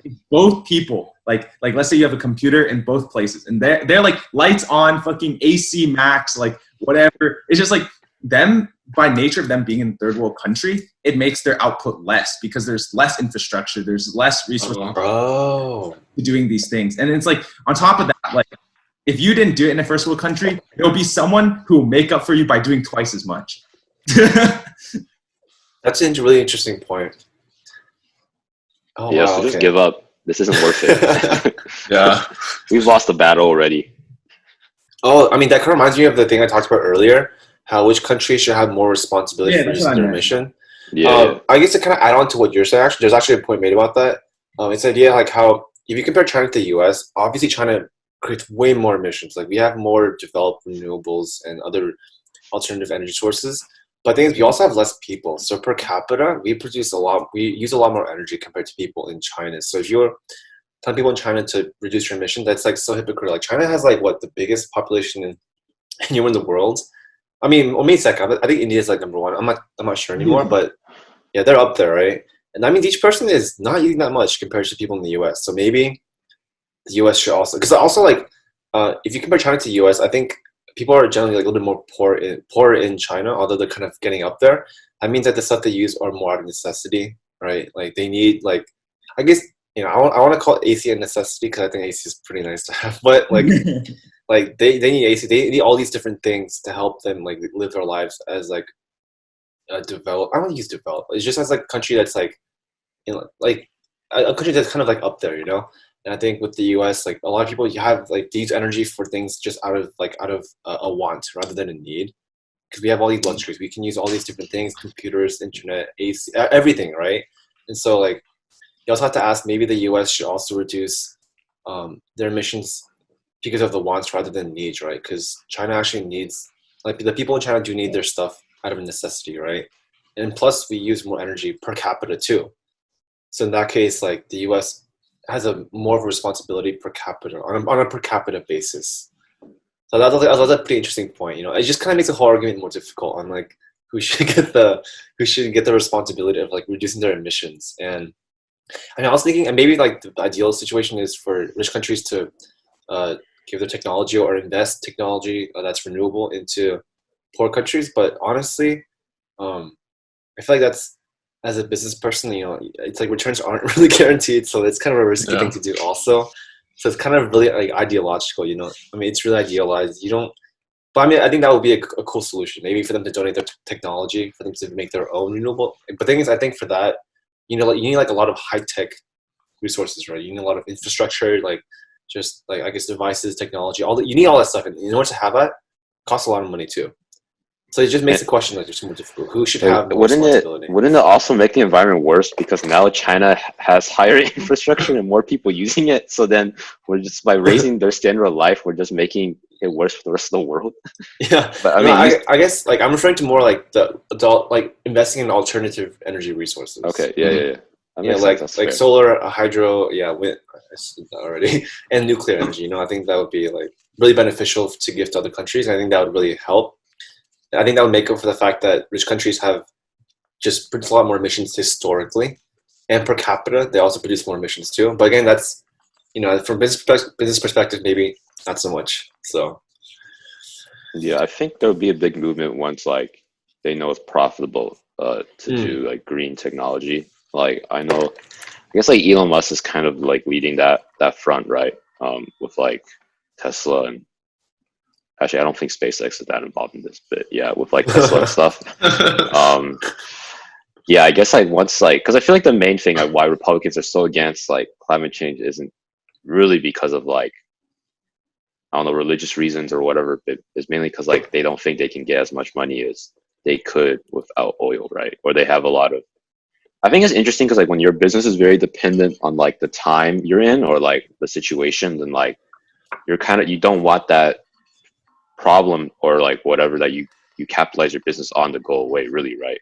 Like I remember watching a documentary, this is kind of back related to Black Lives Matter, but like, you know, the 13th by Ava DuVernay, that like if prisons are like for profit, then like do like prisons like really want prisoners to go away? Like no, like that's their livelihood, you know. Yeah. I also think something also kind of related to that is the idea of crap. I just completely forgot what I was going to say. Man, it happens to me so much. Like I have something that I really want to say, and then it just like gets lost. I'm not here. Someone else go. Wait, was it about like prison or something? Like, was it? Maybe about what Andrew was talking about, the prison experiment. I have another thing I can say, so Ben can get his thoughts in store. But I was also kind of going back to like wants and necessities. It's just like I feel like when you are in a privileged setting or like in a more wealthier setting, like you tend to view your wants as necessities, right? Because I'm looking at my parents, for example, like they grew up like kind of in poverty in Hong Kong. Like my dad, I've been to his like childhood house. It's kind of a shack basically. I have no idea how he took shits in that place. You know, my mom like lives with like 6 people in like a 2-bedroom house, whatever. So you would think that like some minor inconvenience has happened in their house, like the Wi-Fi is down or the AC is not working, they'll be cool with it. But like no, they're actually sometimes like my mom is the most angry about like this type of stuff, and like I'm more chill. And it's because like, you know, even though they've, you know, grew up in like maybe not the best situations, like they've gotten used to like the conditions here now.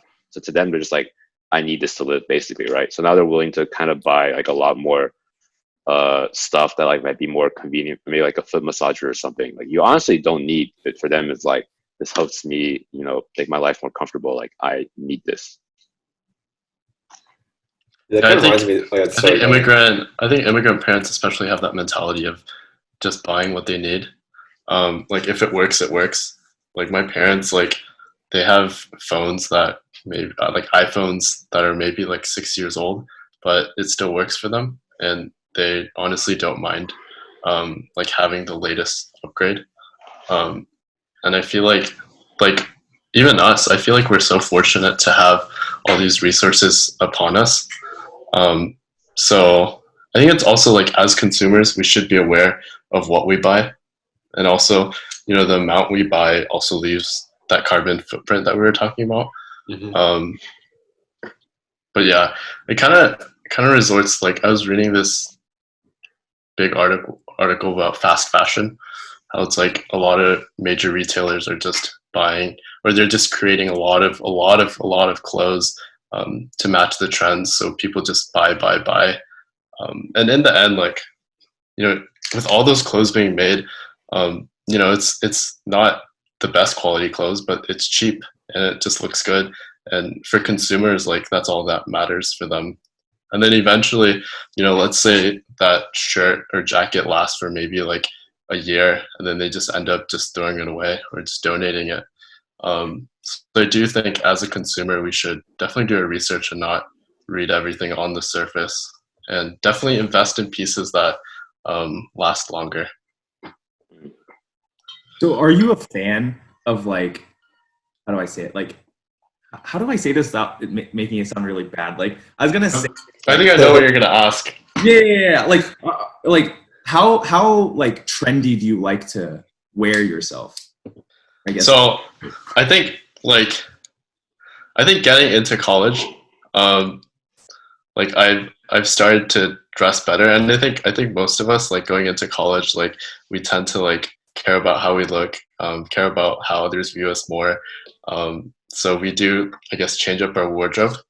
But I realize like all the clothes I have, like there's so many clothes I don't wear. Like, because I'm the type of person to wear like one thing if I really do like it. Like if I like a specific pair of shoes, I'm just gonna wear it like most of the time. So it did make me realize that like I have just so much clothes, and like I end up not wearing all this, and then I ended up just, you know, going to Goodwill, donating them, or even going to like Plato's Closet where you can sell the clothes. So I think even after like watching documentaries, or reading articles about fast fashion, I think it's definitely made me a better consumer, to really just, I guess, buy things that I only need, and definitely like look for pieces that, hey, like, oh, like I'm definitely gonna wear that, like that's definitely gonna last. And also just thrifting also, I think that's always helpful. But I was reading an article about how, or I think it was Reddit, how the whole coronavirus, like how will it affect fashion in general. But it was talking about how like people should start considering being a conscious consumer, just because nowadays, especially like with COVID happening, we see people still going to malls and buying clothes, even though like no one is going out, no one is going to see you in that. Oh, that's a good point. And it just shows like, why are people still buying so many clothes even though we're not going to go out? That's Get actually ready for really good 2021. Yeah, exactly. So yeah, I think the article is talking about how, you know, we should try to limit our purchases and try to buy what we need. I think I'm the type of person, or I used to be the type of person to always like have the latest product. Like I used to be like big into like Android, like all the customization and everything. And then also like I used to do like so much research on what I purchase. So like I had to have like, oh, the best phone case. Like it had to have like the best reviews, the best YouTube reviews. Because I knew I had to have like the latest thing. But eventually I started coming to the point where like in the end, no matter what you buy, like it's gonna satisfy you. And no matter, like maybe it'll work a little like less properly, but like in the end, as long as it functions, that's all that matters. So it's kind of relating to the whole, I guess, immigrant parent mentality, that if it works, it works. Why change anything? Just to kind of add on to that, do you guys think that having a choice gives you more stress? Do you think having all these options like just makes you less? For sure. I'm pretty sure you guys had this conversation before, but Analysis by paralysis by analysis, right? yeah. Because like I kind of think about it, and I think for sure it is true for me. I am by nature a really indecisive person, and I think it stems from the fact that when you don't get like what you really want, like there's a regret that comes with knowing that you didn't optimize your money to get the best thing, and you feel like there's a loss from that, even though there's no true loss from that. You feel like the fact that you could have gotten something better is a loss to you. Like even though you probably got a pretty good product, honestly, like I think it's fine. See, that's the effect of consumerism. Like we're always worried about having the best thing. Yeah. Why should that be an issue we stress so much about? As As long as it satisfies us, like. Dude, I don't know. I think it's just like you want to make sure that you are just like you as a selfish person, you are just getting the best possible thing that is just out there. Like you feel like if other people have this thing that you don't, and you don't have it, you feel like you're just like at a loss or you're just behind them. Oh, excuse me. Sorry, did you guys hear that? Yes. Dang. Okay, you guys need to edit that out. But basically, you just kind of like hear that. Yeah, you don't want to feel like fall behind or feel like you're losing to someone else because they have something better than you. I don't know. I mean, it's just kind of my own. Like if I were to have a like hyper consumerist like perspective, I'd be like, I have a crappy case compared to this guy. I want what he has. Like, why can't I have that? So you just do your research and spend hours looking on Amazon or eBay looking for the best case or whatever. Yeah, that's what sucks about consumerism. Like, we will never be satisfied. There will always be somebody, like with even celebrities and social media, there will always be someone who one-ups us. They will always have something better than us.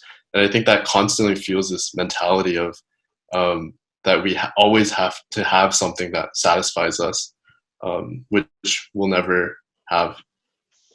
Yeah, I mean that's kind of what companies like want you to like do, right? Like, because like if you're never satisfied, you always be feeding their wallets. But I also think like not maybe it's kind of related to consumerism, but I think it's just like this results-based culture that we lived in, where it's like if you're not number one, like if you're second place, you're first place loser, right?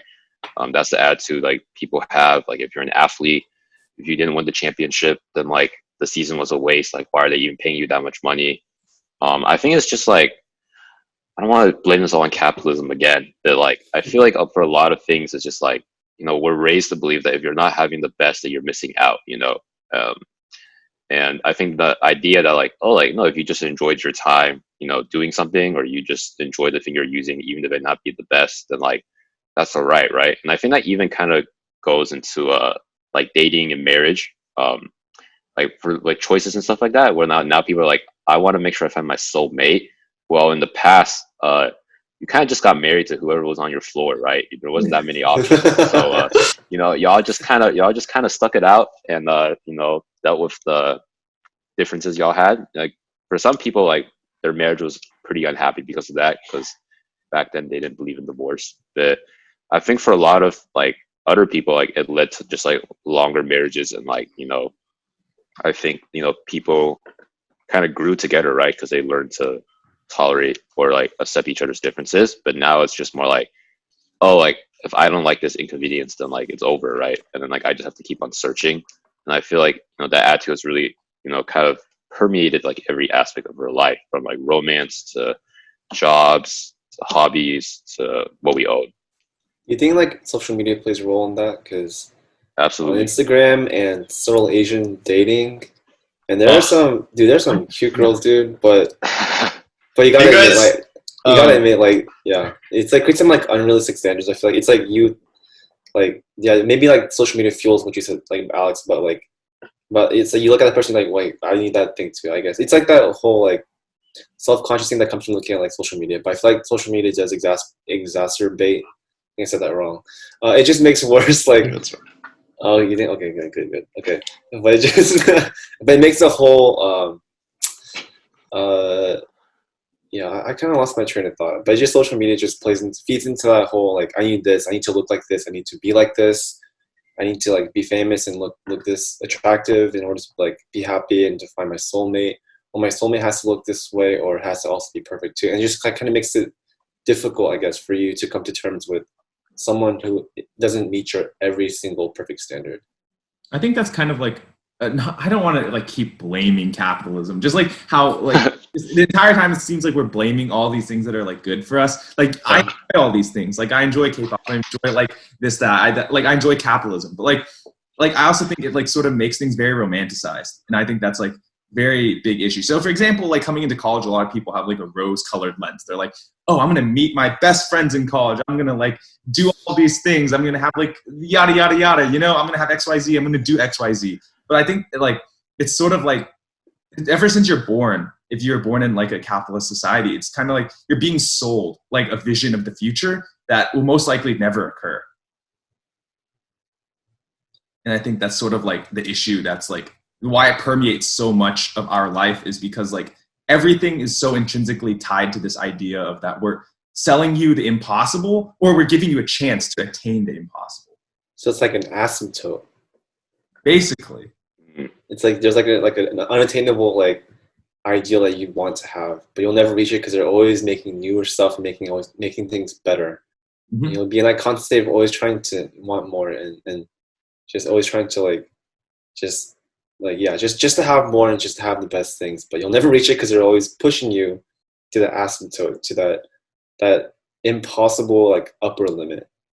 For sure. Sometimes it reminds me of like gambling because like, you know, sometimes you have a lot on the house or whatever. I don't know much about gambling, so I'm completely talking about my ass right now. But like, sometimes you have a lot, you know, sometimes you have a lot of money and you're like, okay, I want to go for more, right? And then you completely cash it out, and then you're like, you come home empty-handed.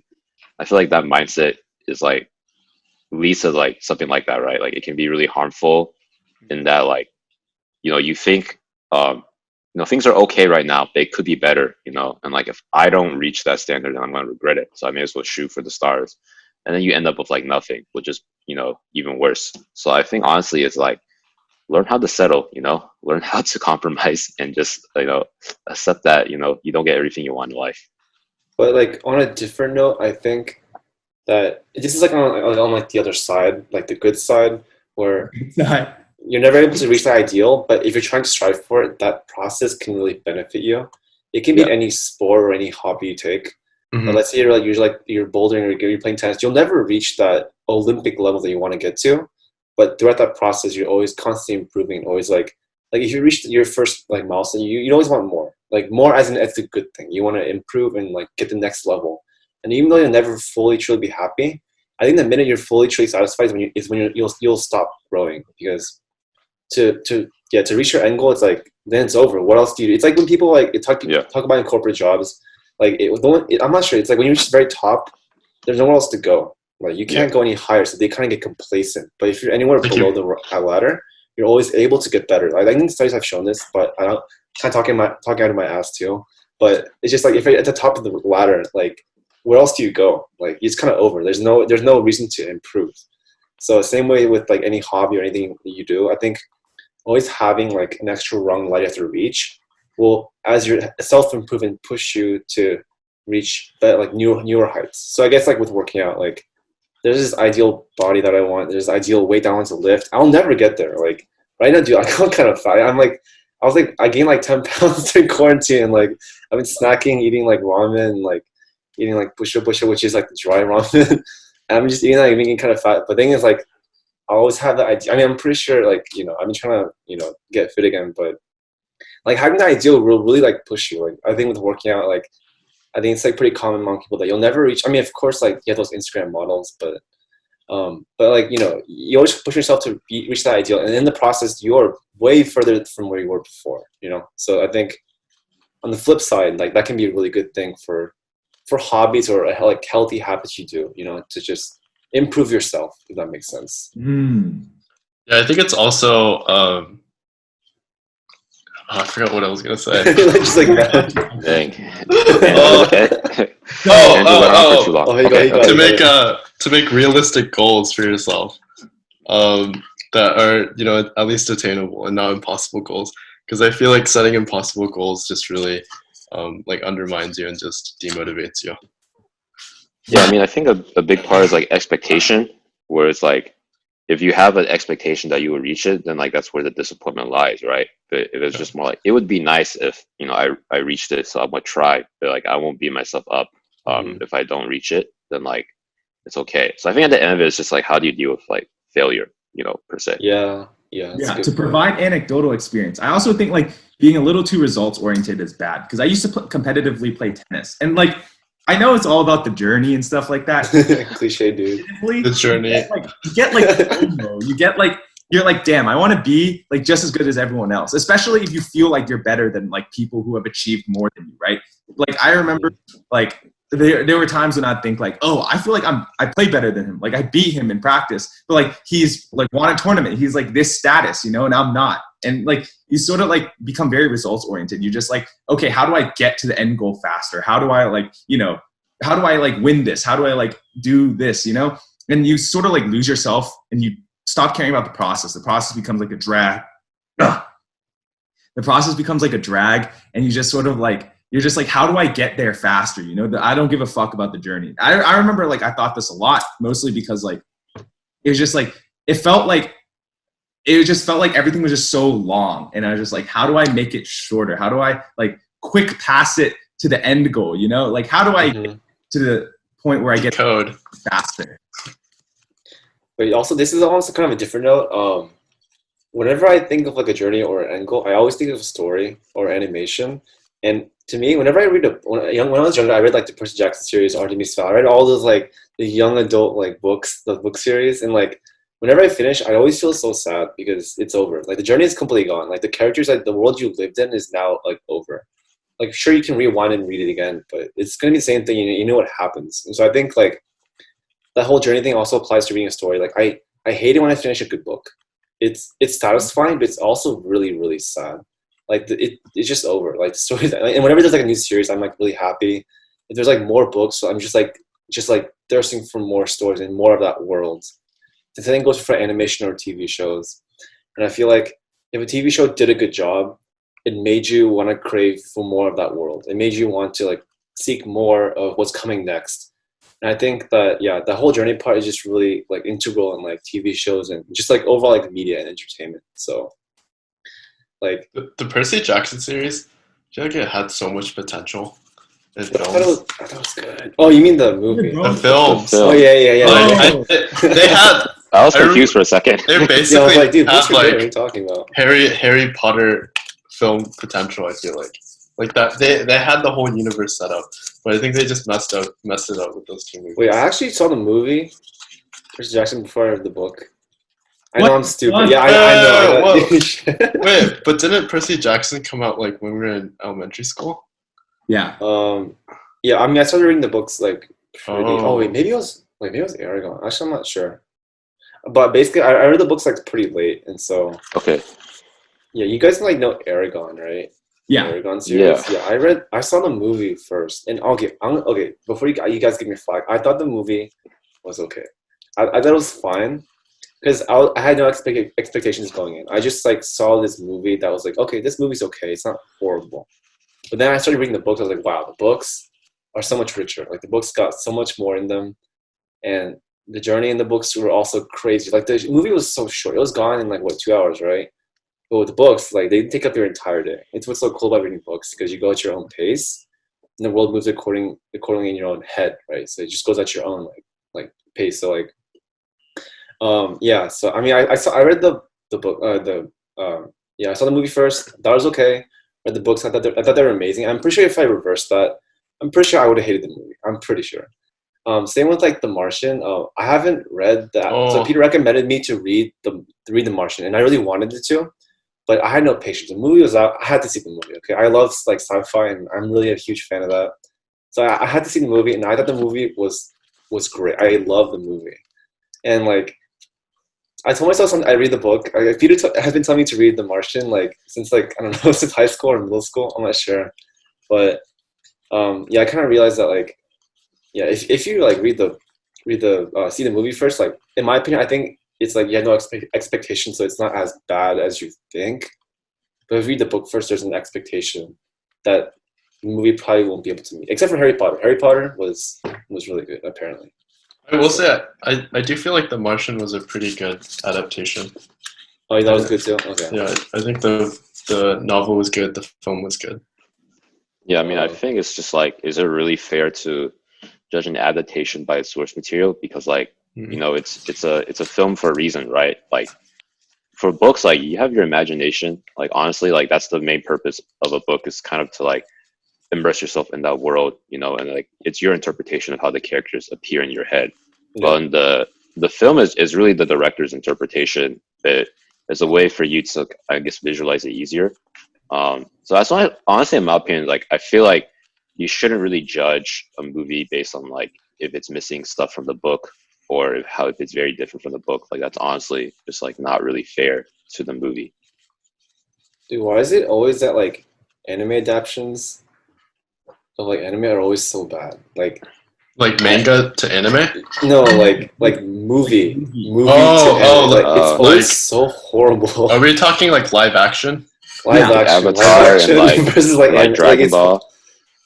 I mean, I think the think- big thing is like they don't really understand. Okay, I know I said like it's not fair to judge the adaptation by the source material, but when you're still making the adaptation, you still need to read the source material and understand the spirit of it, and then interpret it in the lens of like that medium, right? And I feel like for a lot of these like manga or anime to like film, is like they're not really respecting like what the source material was standing for.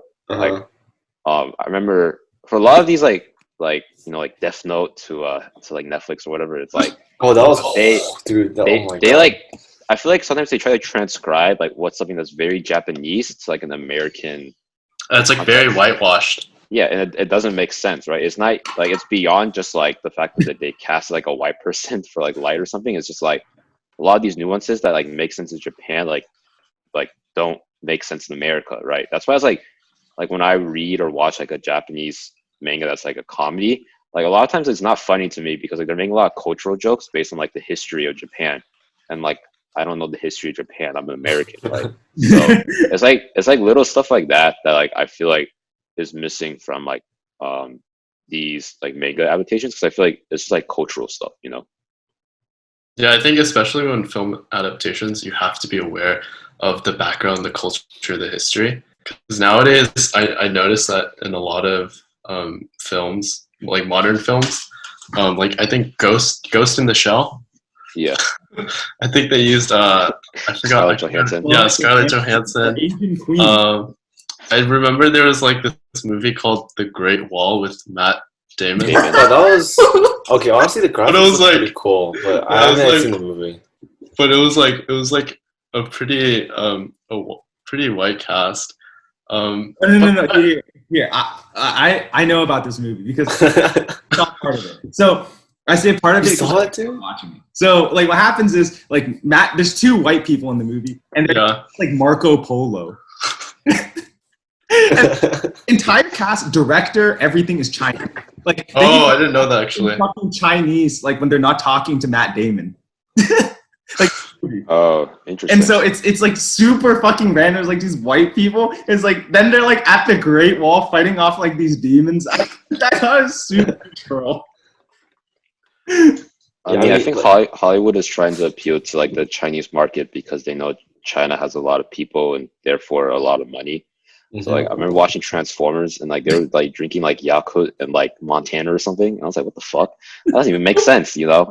They went to Hong Kong and they were speaking Mandarin, and I was like, boy, it's just little stuff like that where I was just like, yeah, they're just trying to appeal that money speaks, I guess. One movie I'm looking very forward to is Taiki Waititi, the director for the Ragnarok Thor. He's making a live adaptation of Akira, apparently. I heard So about actually, Yeah. that got canceled. Oh, it did? Yeah, because to do Thor 4. Oh, yeah, Thor yeah, 4, he's not gonna have time to do Akira, and then it's on hold. He doesn't even know he's gonna return. So, like here, I honestly feel like he would have been the man to do Akira live action, like respectfully. Like he was gonna Yeah. cast like Asian American actors, but it wasn't meant to be. Marvel was too powerful, and they wanted their man back. Not Dang. only that, I think what's really interesting is that like Akira itself, like as a film, is like a very incomplete sort of experience. I didn't know that until like I like researched more about it, because I went and watched Akira like a year Wait, ago. what's Akira? It's like Oh. it's like this really Dang, I'm uncultured. Yeah, I know I'm uncultured. it's a really famous anime movie that like sort of sparked like anime's existence in the West, because it was the first thing that got big in the West. Okay. But there's been also like so much influence like in music. Like Kanye West is yeah, like Kanye. yeah, and then also just fashion too. But it's just have like a huge influence on the Western culture. Oh, I see. And I never knew, but apparently the film is super incomplete. I mean, I watched it and I didn't fucking get it. I had to like read Reddit. But like they were talking about how like, so the manga itself is like 6 volumes, right? And the movie only adapts volume 1 and volume 6. I didn't know that. And so like, I thought the movie was complete on its own, and apparently it isn't. And a really fun fact about it is that the movie came out before the manga was finished. So what the author was like talking about when he got interviewed, he was like, I like changed the manga's ending based on like the movie's reception, because like that was like my test ending. And he's like, based on like what people liked and didn't like about that ending, he tweaked it into the manga. Oh, wow. Yeah, so I think it's like a really rare case of like both adaptations are like really incomplete without the other. And they're kind of influencing each other too, which is kind of crazy. That's cool. That's really cool. Wait, does that ever happen where they make anime first and then it becomes manga? I mean, Oh, wait, yeah, wasn't- Oh, yeah. But like the manga's not really considered significant because it's really there for you to. It's really an advertisement for the anime, right? Right. So honestly, at the end of the day, like anime is really just like as a commercial for the manga, right? If the anime doesn't sell like a bunch of manga volumes or like light novels, they're not gonna make a second season. Oh. So that's why something like Attack on Titan is rare, where they make a complete adaptation. Dude, I'm so excited. Did you guys see the live action Attack on The Titan? live action looks so fucked. all like live action anime in like Japan, it just looks like they're all cosplaying to me. Yeah. I remember I watched a Full Metal Alchemist too, live action. How you Oh, doing? really? How was it? How was it? It was okay. I mean, like, okay, it was pretty bad, but no, for some reason it's like a guilty pleasure of watching like these bad live action and see how they interpret it. It's pretty good. I actually saw the live action Death Note, and I don't know. I couldn't bear the characters. Like I hated all of them. Like I don't mean to be biased against it, but man, none of the characters were likable. They're all so annoying. Like To be fair, you didn't like the characters in the show even. I did. No, I liked some of the characters. I I like all the main characters. Like you know, like the 2 main. Like Okay, fine. But like like after they're in the story, like there was just like I was watching Death Note with Andrew, and it's just like he hated all the characters at some point along with me. But yeah. I will say, I think after L dies and they introduce like N or whatever, Yeah. I think that's when a lot of people begin to not like the series. Yes. Yeah. Dude, I mean, how they resolved the comic was such an assful. You know, he was just like, I knew that you knew that I knew that I stole the thing, so Yeah. I re-stole the thing. I was like, who in their mind is like intellectually like okay with this? You know, it's like I remember it's actually watching so it, stupid. and I remember watching it in middle school, and I was like, "Whoa!" Like this is the best anime I've ever seen. It was cool. I mean, I think that I still enjoyed it though. Like the main like up until like L dies, I still really enjoyed it. It was a really cool mind game. I'm not gonna lie. I saw it again with Ben, but this time I actually saw the whole thing, like where N is involved. But I'm saying like from like when L dies to, I mean, this is like spoilers, so we should probably like be careful with this. But I mean, it's a well, I mean, everyone knows it's like memed already. It's like so memed up right now. We But just from like spoiled the L died ending. to like before that, like I thought it was cool. I mean, like if you could keep up with what was going on, like I think it was a lot. Everything was like logical and rational. Like even though like no mind come up with these like percentages, like oh, I'm 5% sure that this guy's like you know, like, it's like it's kind of impossible, but also there's some logic behind it. You know, there's some rationale behind it, and I think I was like really cool about it. Like maybe it's very like it's possible, but it's a very small chance that someone could really think of these things. So I think that's what made it so fun. I mean, even now I still enjoyed it, but yeah, after all, yeah, it was kind of crazy. I think Ben was it going just crazy. Ben was it like, spawned all the memes for like the detective anime character, where it's just like he's like some guy like moves and he's just like, what did you just do? And he's like, so the detective's like, what do you mean? He's just like, dude, he killed him. He's like, what are you talking about? We have no time to explain. And then it's just like the dude just like runs off and just like does everything by himself. And the police guy is just like, well, he's the reason why I have a job, so I'll just follow him. And I'm just like, this is pretty troll. But yeah, I feel like anime detective characters are like so memeable now because of like series like Death Note and like Detective Conan. Yeah. When you guys watch anime, are there certain animation styles that you do not like and you end up just not watching the anime? Like, does that dissuade you? that's an interesting question. I think I don't know if you guys know who this guy is, but Masaki Uasa, at first I was super thrown off by like the way he did things. Like you go look it up, like go look at like Ping Pong the animation or something like that. This shit looks really weird, and it's like weird on purpose. But like when I first tried to watch it, I was like, dude, this shit makes fucking no sense. Like I don't get what they're talking about. Why does this look so like off and stuff like that? But also things that throw me off is like a lot of, I think this is normal for most anime viewers. It's like using a lot of CG in anime. Yeah. Anime is traditionally 2D and hand drawn. And so it's like when you use like a lot of 3D elements and it's very noticeable in the foreground, a lot of anime viewers are like, what the fuck? This looks so weird. For me, Oh, go ahead. for me, like, well, for me, like, it's like, I think the animation style is like, I agree with Ben, but for me, it's more the mannerisms in anime. I'm not your typical anime watcher. Oh my god, dude.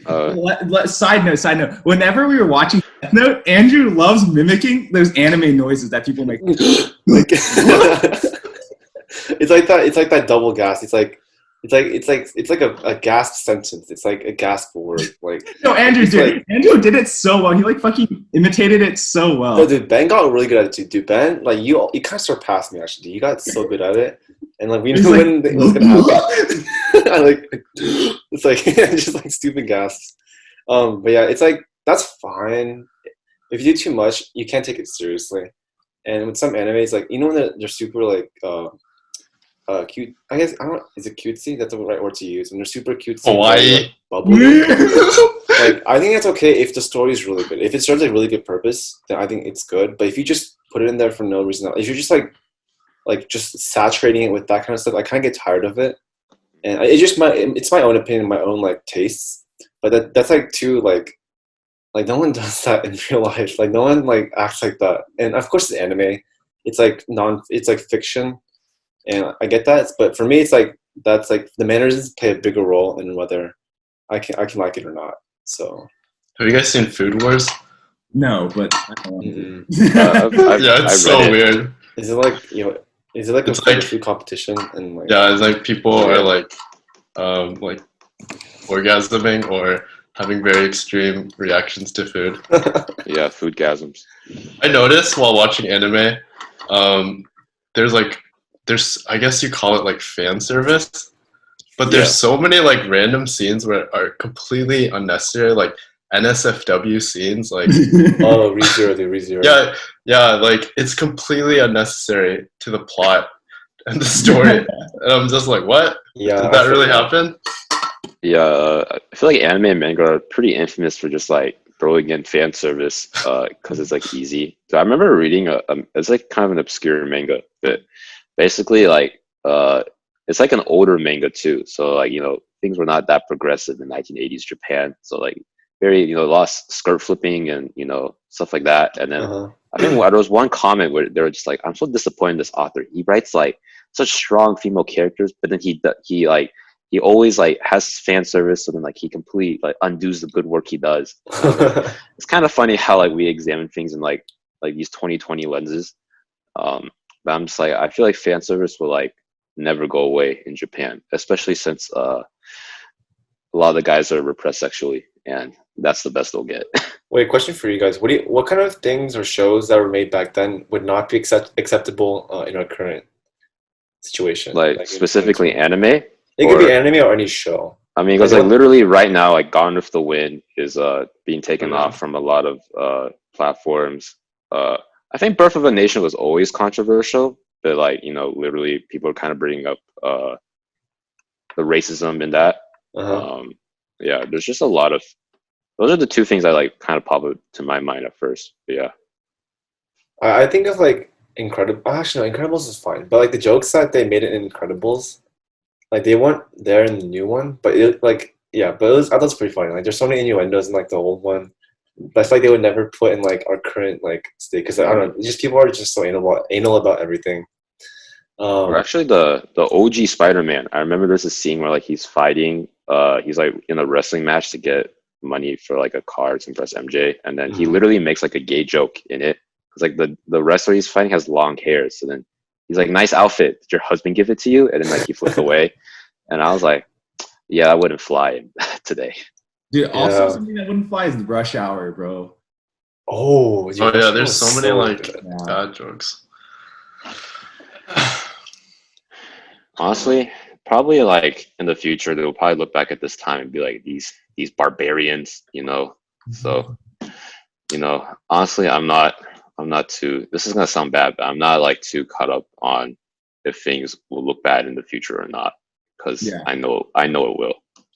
There are a lot of Oh, yeah, go ahead. Sorry. I was just gonna say there's like even like the progressive movement in like the 1920s, like they would definitely be seen as like super hard conservatives today, right? Like they banned alcohol.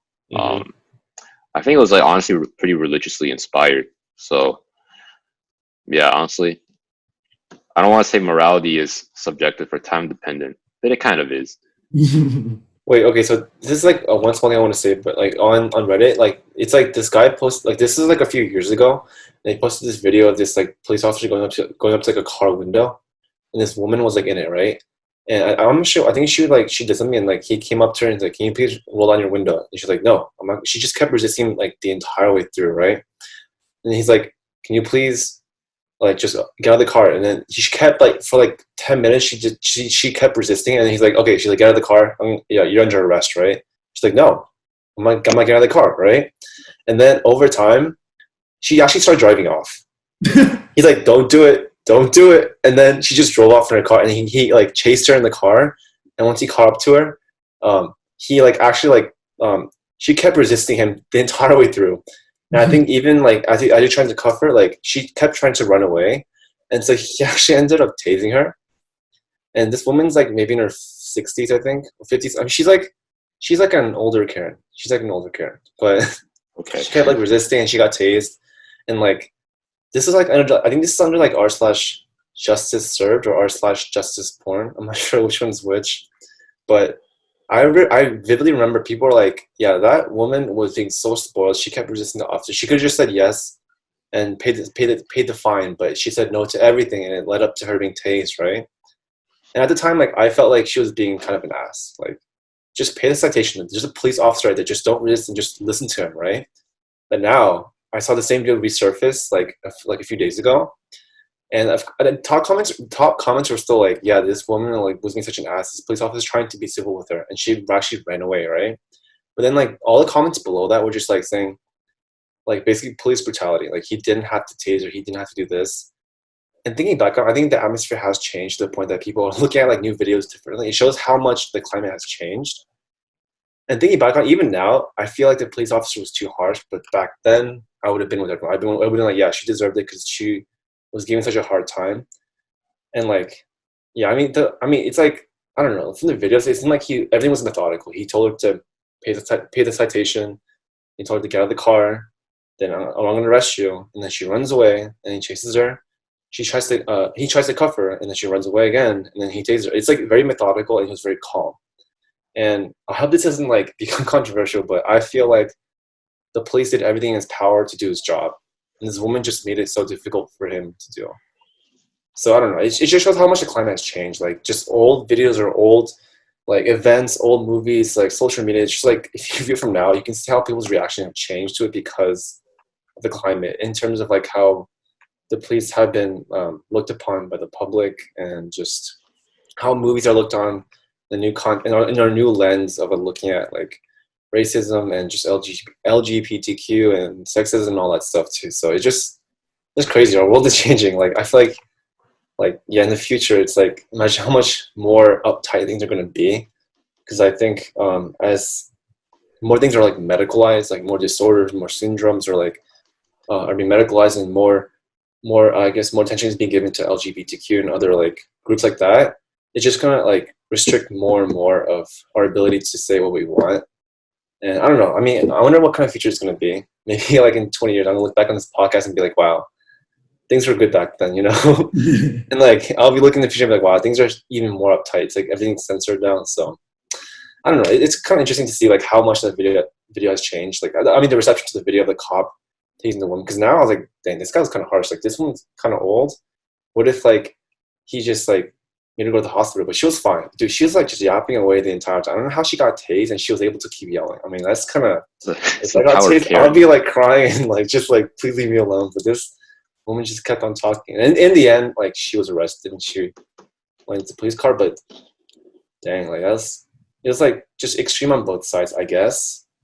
But I would have said some different things like back then. So I don't know. It's just kind of cool. It's kind of cool to see like just how things have changed from before. Yeah, I mean, I think another important thing to remember is that like I think things are really more cyclical than like progressive. Like the 1960s was pretty progressive and liberal too, right? But then the 80s were like some of the most conservative times there is out there, right? And like sometimes I think it's just more like you're the kids of the generation that grew up in that time period that kind of defined the rhetoric of that time will kind of rebel against their parents. So I think in the 80s they were kind of just like, I don't know, sick of their hippie parents, you know, preaching all the time about stuff, and then they're just like, you know, fuck it, we'll be really conservative. And then that's a good point. Kids, yeah, the 80s kids, I guess millennials, right? They're like more progressive. So who knows? Maybe Gen Z, or I think the term after Gen Z is Generation Alpha. Maybe those two groups will be. I want that generation, dude. Generation Alpha. Shut the fuck up. They ran out of letters in the alphabet, so they have to move on to Greek letters. Imagine being Gen Beta. That's horrible. maybe in the time period they'll be like, dude, it's okay to be beta, you know, like I want to be beta, you know, and they'll be like, yeah, I'm Generation Beta. I don't want to be born in that era, but no, you're not. Do you guys think good for you?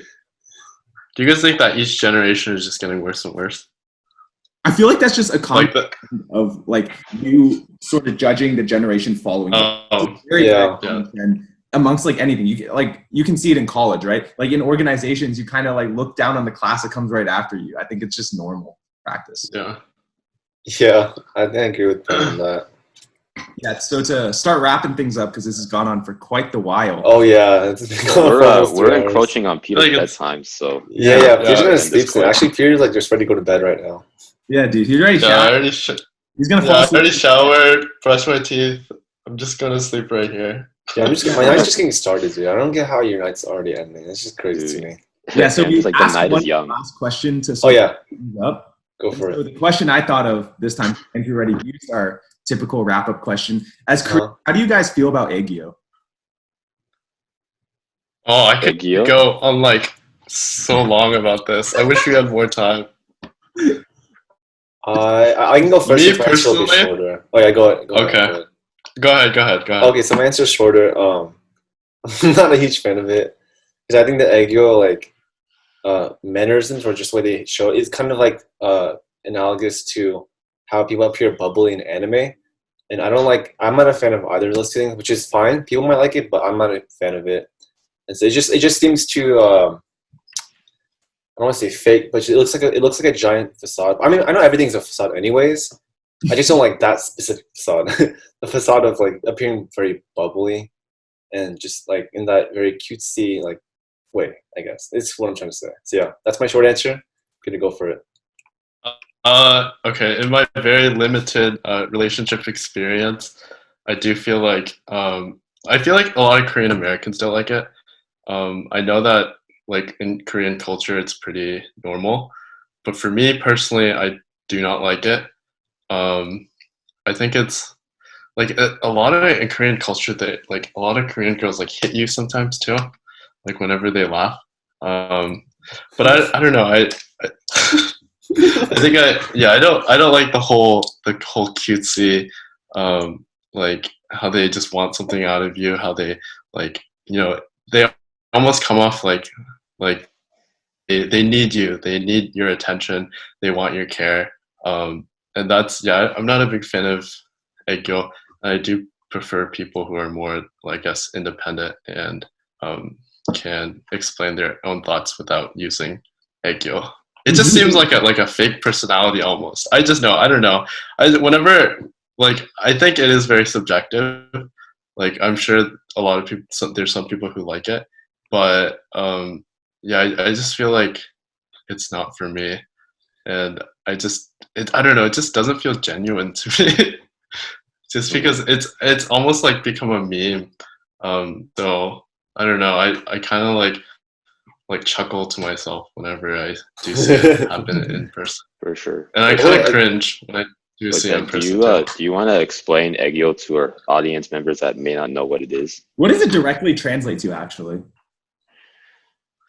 It's like one of those words where you can't translate into English. Like there's not a single English word, but I guess it's like acting cutesy.